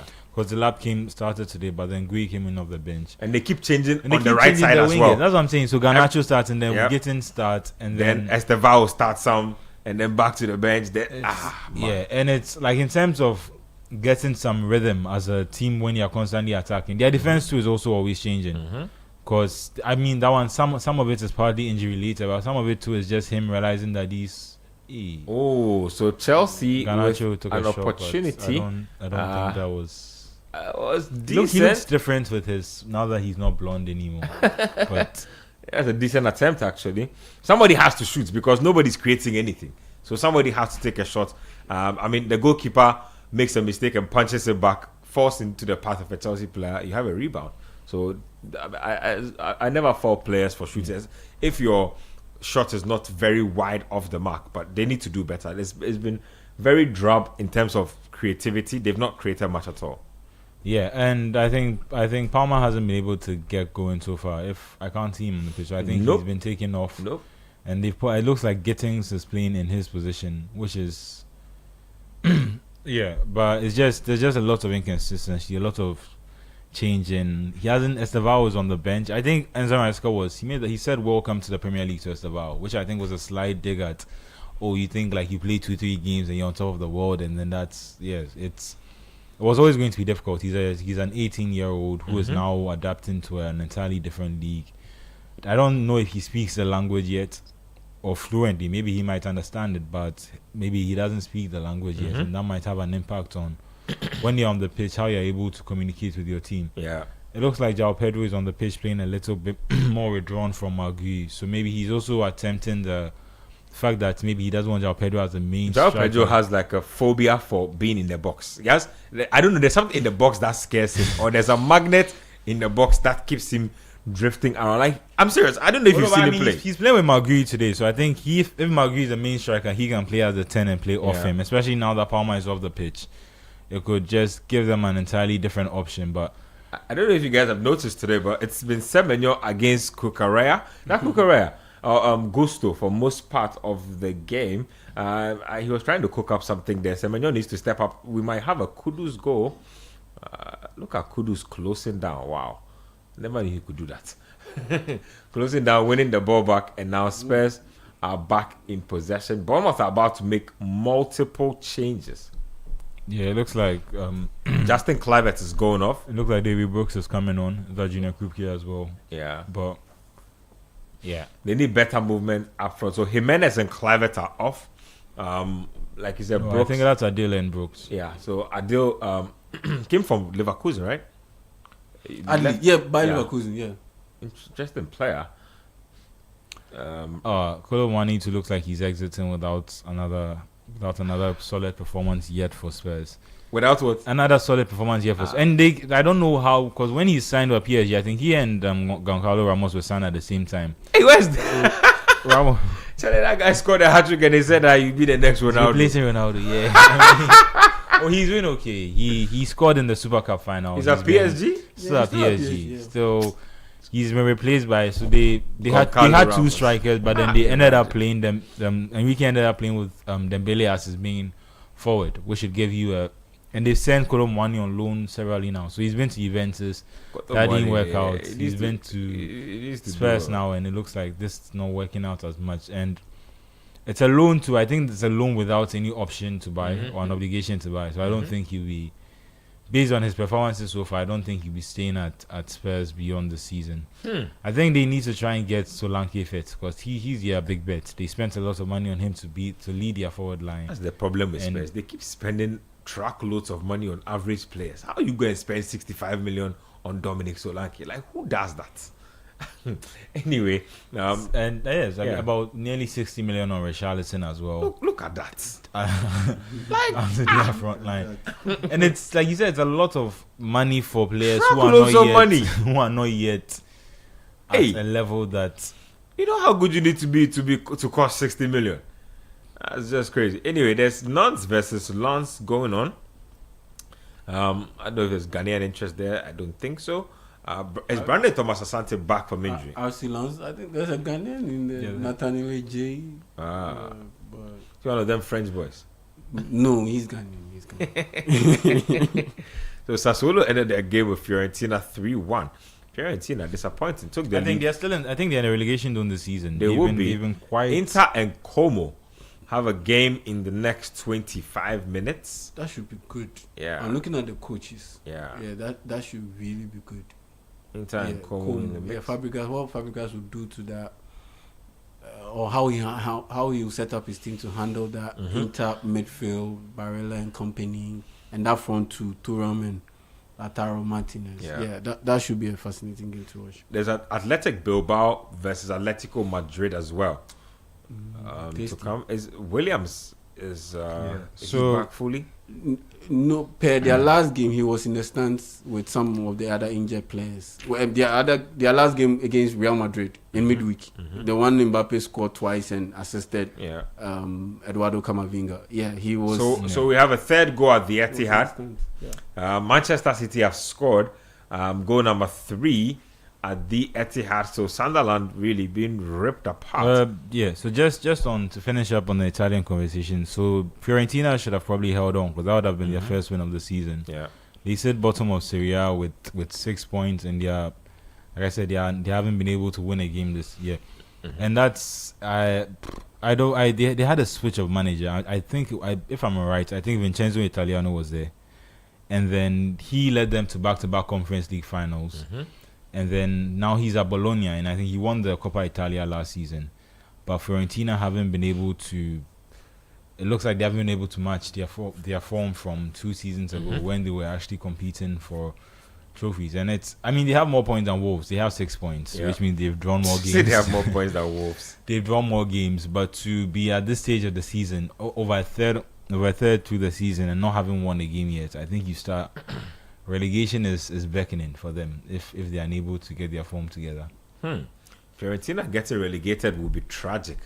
One of the more old school teams who have been around. I think they're one of the 7 sisters. One of the Italian. There are 7 sister clubs who compete. Who at least traditionally were always competing so for the 2 Milan clubs. 2 Milan clubs. Juventus, Roma, Lazio, Napoli, and then Fiorentina. So. Yeah. And these are all big teams who at least even European wise they've been competitive. Yep. And especially the Italian league has opened up since Juve won I think 8-9 in a row the last season with Mourinho and I said Mourinho with Sarri and Ronaldo. Yeah. With Sarri and Ronaldo. And then they brought in Pirlo and Pirlo didn't work for them, and since then they haven't been able to win a league title again. But in Serie A it's been quite competitive. So Napoli have won it twice. Milan won their league title with Abramovich. Inter 2 won it with Simeone Inzaghi. Milan look like they can win a title this season if they don't derail somewhere. Yeah, exactly. Allegri is back there. He has the experience of winning league titles with both Juventus and with Milan. I think that they could be another team to watch out for. Roma too. It's a shame that Atalanta went for their gamble with Ivan Juric. He's already been sacked. And I was telling somebody that other guy won't last. When he moved from Sunderland and he went and did his Kamaldeen shenanigans, I was saying that this guy, good. I mean, I'm glad he was able to take Kamaldeen with him, but Kamal didn't keep his place now. Now it's not just the manager. Okay, we have a goal. Is the stool? Is it coming out? Is it an offside? Oh no! That is such a dampener. Kudus thought he had scored. Semenyo to force a good save out of Robert Sanchez. Kudus thought he had scored. I'm hoping he's onside. And he had pulled out his stool. Let's see this again. He's offside. That's Whoa! Look at Mohamed Kudus. Like, forget that the goal has been disallowed. Did you see the angle he scored that from? That's insane. I wonder if he put the stool down at away stadiums as well. If he. Nah, you better not bring that your stool. better not bring that your stool. You should get a nice stool for the Ghana game to when we go to the World Cup, and then when we score. Well, for marketing purposes, I think they will have it hidden somewhere. You know how America they love these kind of things. Americans love these kind of. They'll suck up to it. Oh, trust me. I'm pretty sure they will have it back somewhere. That Kudus scores. Oh yeah, there's a chair in there somewhere. There's a stool there somewhere. That he can let just him run do to, his thing. Pull it out, let it trend. Nah, he's off now. They're taking him off. I don't like how Pap Matassa looked like he had hit his breakout season, ready to become a regular. All of a sudden, he's gone back to being a periphery player. I don't know what's going on there. Just thoughts on that.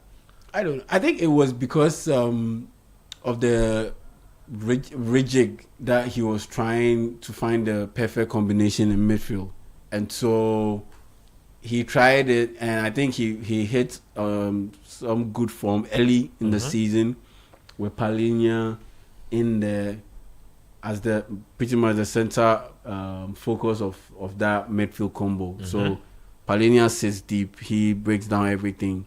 Then Pape Sarr can be running all over the pitch doing his thing. But once Palhinha wasn't there, they missed out on that aspect of their game, and it pretty much affected everything. They had to bring in someone who would be able to bring something different, and once you bring it, then it's different profiles, and their inability to be able to fit properly together. And on top of that, at that time, Tottenham Hotspur were going through a bad run. That bad run has started, and so the coach or the manager was trying different things, and so in one breath, Papisa starts, and another breath, he comes off the bench. Yeah. And so, that's what led to he not being able to continue from that hot start that he had. But all in all, I think Palhinha, and any of their midfielders, I think that's the combo that they should be looking at moving forward. Yeah.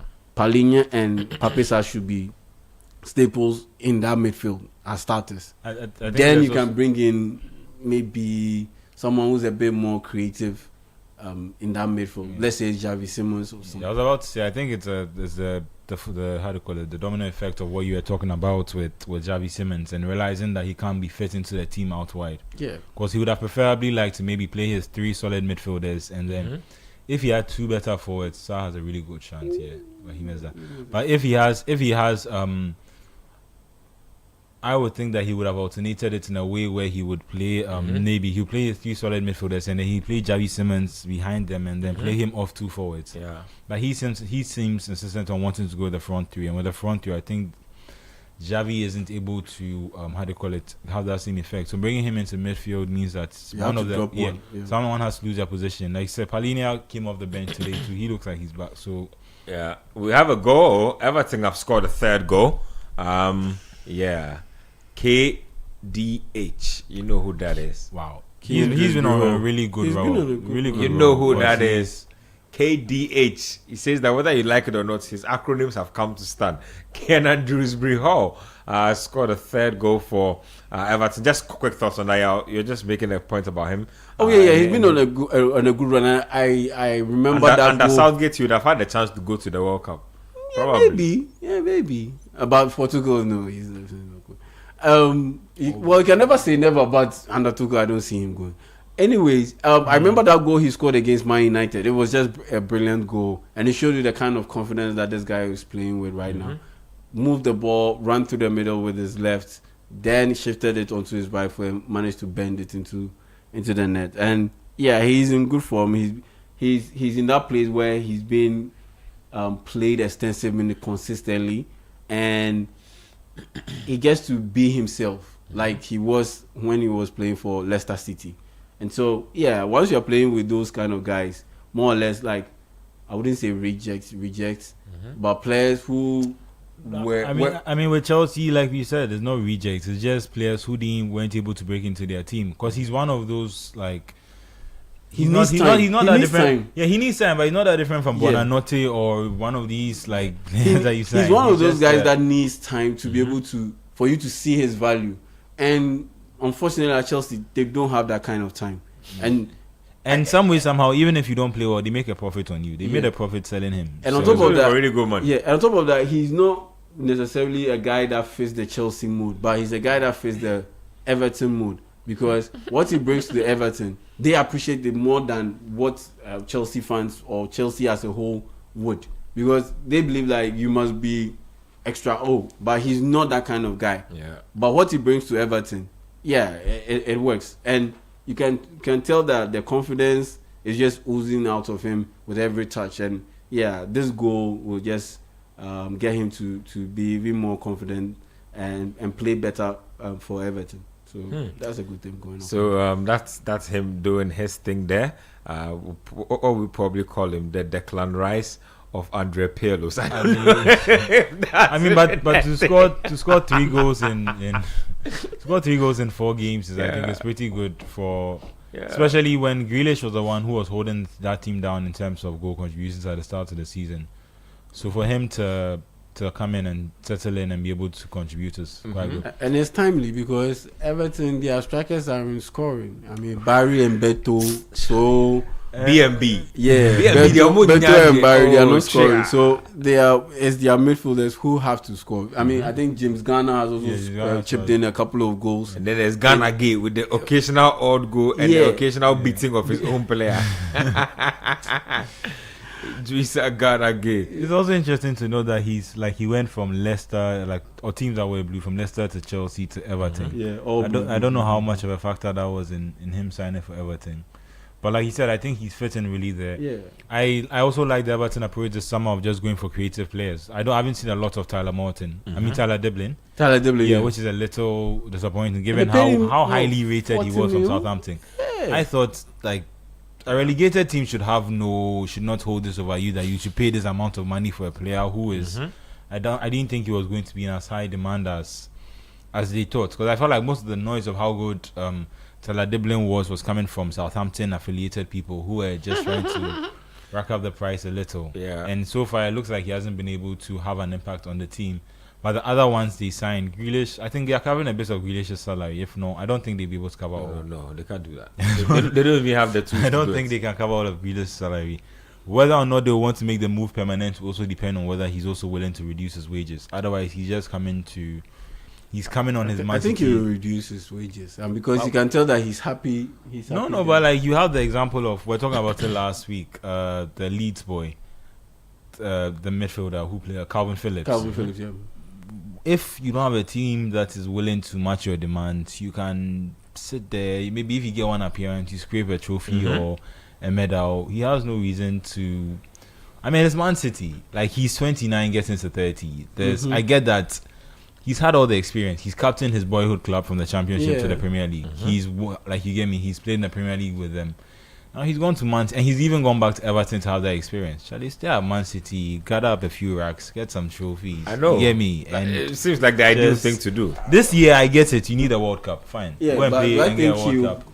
he will go back to, I'm going to just collect the racks and. Or he would back himself to get into this team. We are competing against Savinho and. Savinho is better now. By then. Savinho came from their own team, Girona. Yeah, they don't have a lot of suitors out there who are willing to match their price for him at this moment. They're not serious. They might take him back. They might move him. No, but in City's terms, they don't really gain any value because they are just moving him from one of their clubs to another. There's no, unless it's from just to provide and protect him from the pressure that is at Man City. But I think they'll keep him, and I think coming into that team on the left side right now, I think Doku has been in really good form. Maybe that will affect how he gets back into the team. And no one knows what can happen over the transfer window. But I think Jack Grealish, given the form he's shown at Everton this season, I think he'd back himself to go back to, if it works and he gets into the World Cup, fine. If not, I think he can go back and back himself to get back into Man City's team and be a role player. At least in City there are no starters, but he can be a big time role player for City, and like I said, win a few trophies, get paid well, end your contract, and then if you feel at the end of your contract you want to go and hang around and go to the Championship and give back to it, he can go back to Aston Villa, finish his career with Emery, and then see what happens. But we'll see about that. But Chelsea are still labouring to score. It's 90 minutes really. 90 minutes is up in this Chelsea game. We still don't have an idea how much time added on we are playing, but it's still goalless between Chelsea and AFC Bournemouth. Game still being played with some frantic pace. Chelsea look like they want to pick up a final. Look at Cucurella and where he's gone. He's now left his defense to go orchestrate things up the field because somebody has to take things into their own hands. I wanted to make a point. I just to quickly touch on the Liverpool game before we sign out. Exactly. He's dropped Mohamed Salah again in his last game before the AFCON. And that's 3 games in a row. 3 games in a row, and I don't understand why he's trying to pick a battle. I don't understand why this is his focus now. Because I've made this point. Picking a battle. He's trying to say, Salah, it's my head on the board if results go bad. So I'll sacrifice you if I have but to. I think the hangover effect is 2 things. Salah goes to the AFCON. Liverpool perform really well, and then the question before he even comes back is a new soap opera. Hey, are Liverpool better without Salah? Are Liverpool better without Salah?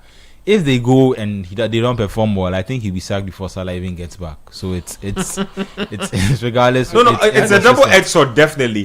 If this benching of Salah thing, so it's produced, I think, 1 win and a draw. If it produces another defeat today, everybody looking at you like, okay, It what's hasn't made a going on? difference. Exactly. Yeah, it's been average. So a win, a draw, and a loss. And Leeds United have their eyes on the win. They say they can also get something out of Liverpool before. Yeah, I mean they beat Chelsea. Liverpool become a tight ship. Yeah. And they were close to getting a result out of Manchester City the week before. I think it was a 1-goal advantage, late Phil Foden goal to give City the win. Beat Chelsea, and then now they are at Elland Road to Liverpool, and this is a game they love playing. I mean, and the thing is, whenever he's dropped Salah to he hasn't really gone for a direct winger replacement. He's just gone for an extra midfielder. So Curtis Jones has coming, so he's maintained. I think it's Gravenberg. Hey, Charlie, guys. Everybody has been rotated in that Liverpool, except for Darling Boy, poster boy, franchise player.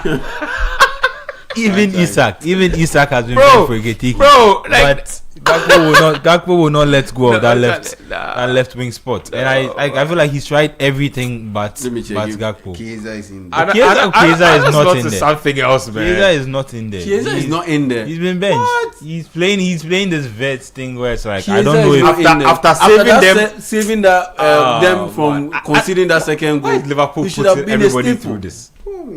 well, This guy needs to be fired. Anyway, Jack Grealish's contract ends at the end of next season, so 2027. So once this season is done, then you have just one more season.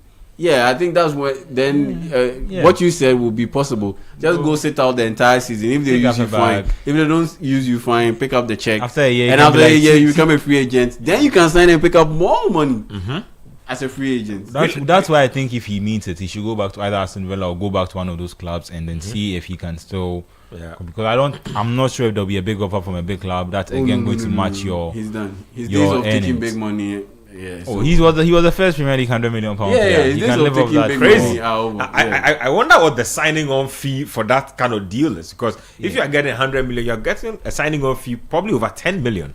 Probably more. So we'll see. Anyway, but just on Slot and Salah, I don't like the way this, and I'm worried that this is going to, like I said, become a thing that constantly goes on throughout, even when there are other things to focus on.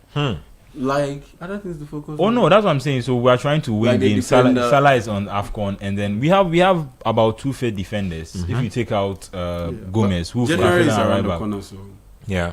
Anyway, let me read a few messages. What kind of name is this? The guy's name is Assorted Waste Beats. It's from Gulf City. He says, cut Savino's salary by 43% and add it to Cherky's salary. Chiesa still on the bench? Come on. This man just needs to go. We wanted an Ancelotti type and they gave us... Okay, I'm never going to do that. You never walk alone regardless. That's somebody's brand you're trashing there. My guy DT inside Kolobu says, Ben, you remember when I first mentioned KDH when Chelsea was playing Man City during the City Roadshow at +233? Yeah, KDH is still not a thing. It's just you. We're talking about KDB. KDH, Charlie. What? Don't do that again. Anyway, Ayuba Halilu from Kaswa says, but now in Charlie, Ayuba Halilu from Kaswa, but now in Pokwa say, very soon I'll be in Spintex. The moving target says that Chelsea. Good afternoon. I'm not happy Liam Delap is injured, but as a Chelsea fan, he's out of my team. He's not productive at all. And now Maresca can concentrate on the serious players. Isaac says, believe me, Black Stars of Ghana will qualify from Group L. Ogonos from Kaswa says, good afternoon. If Arsenal fail to win the league, the FA should demote them. They can't make fun of us. Tommy Lee says that I'm happy now. Wednesday, watch Manchester City and Real Madrid. I will not talk again. Yeah, that's a big game coming up. Let's just round up the games. Our time is almost up here, and also the 3 p.m. batch of matches are coming to. Yeah, the Liverpool bit. Just before we start wrapping up with the games, the Liverpool bit on Mohamed Salah. Look, I think if they can put together a good round of form, Slot will stick to it, and he will have the backing of the owners because.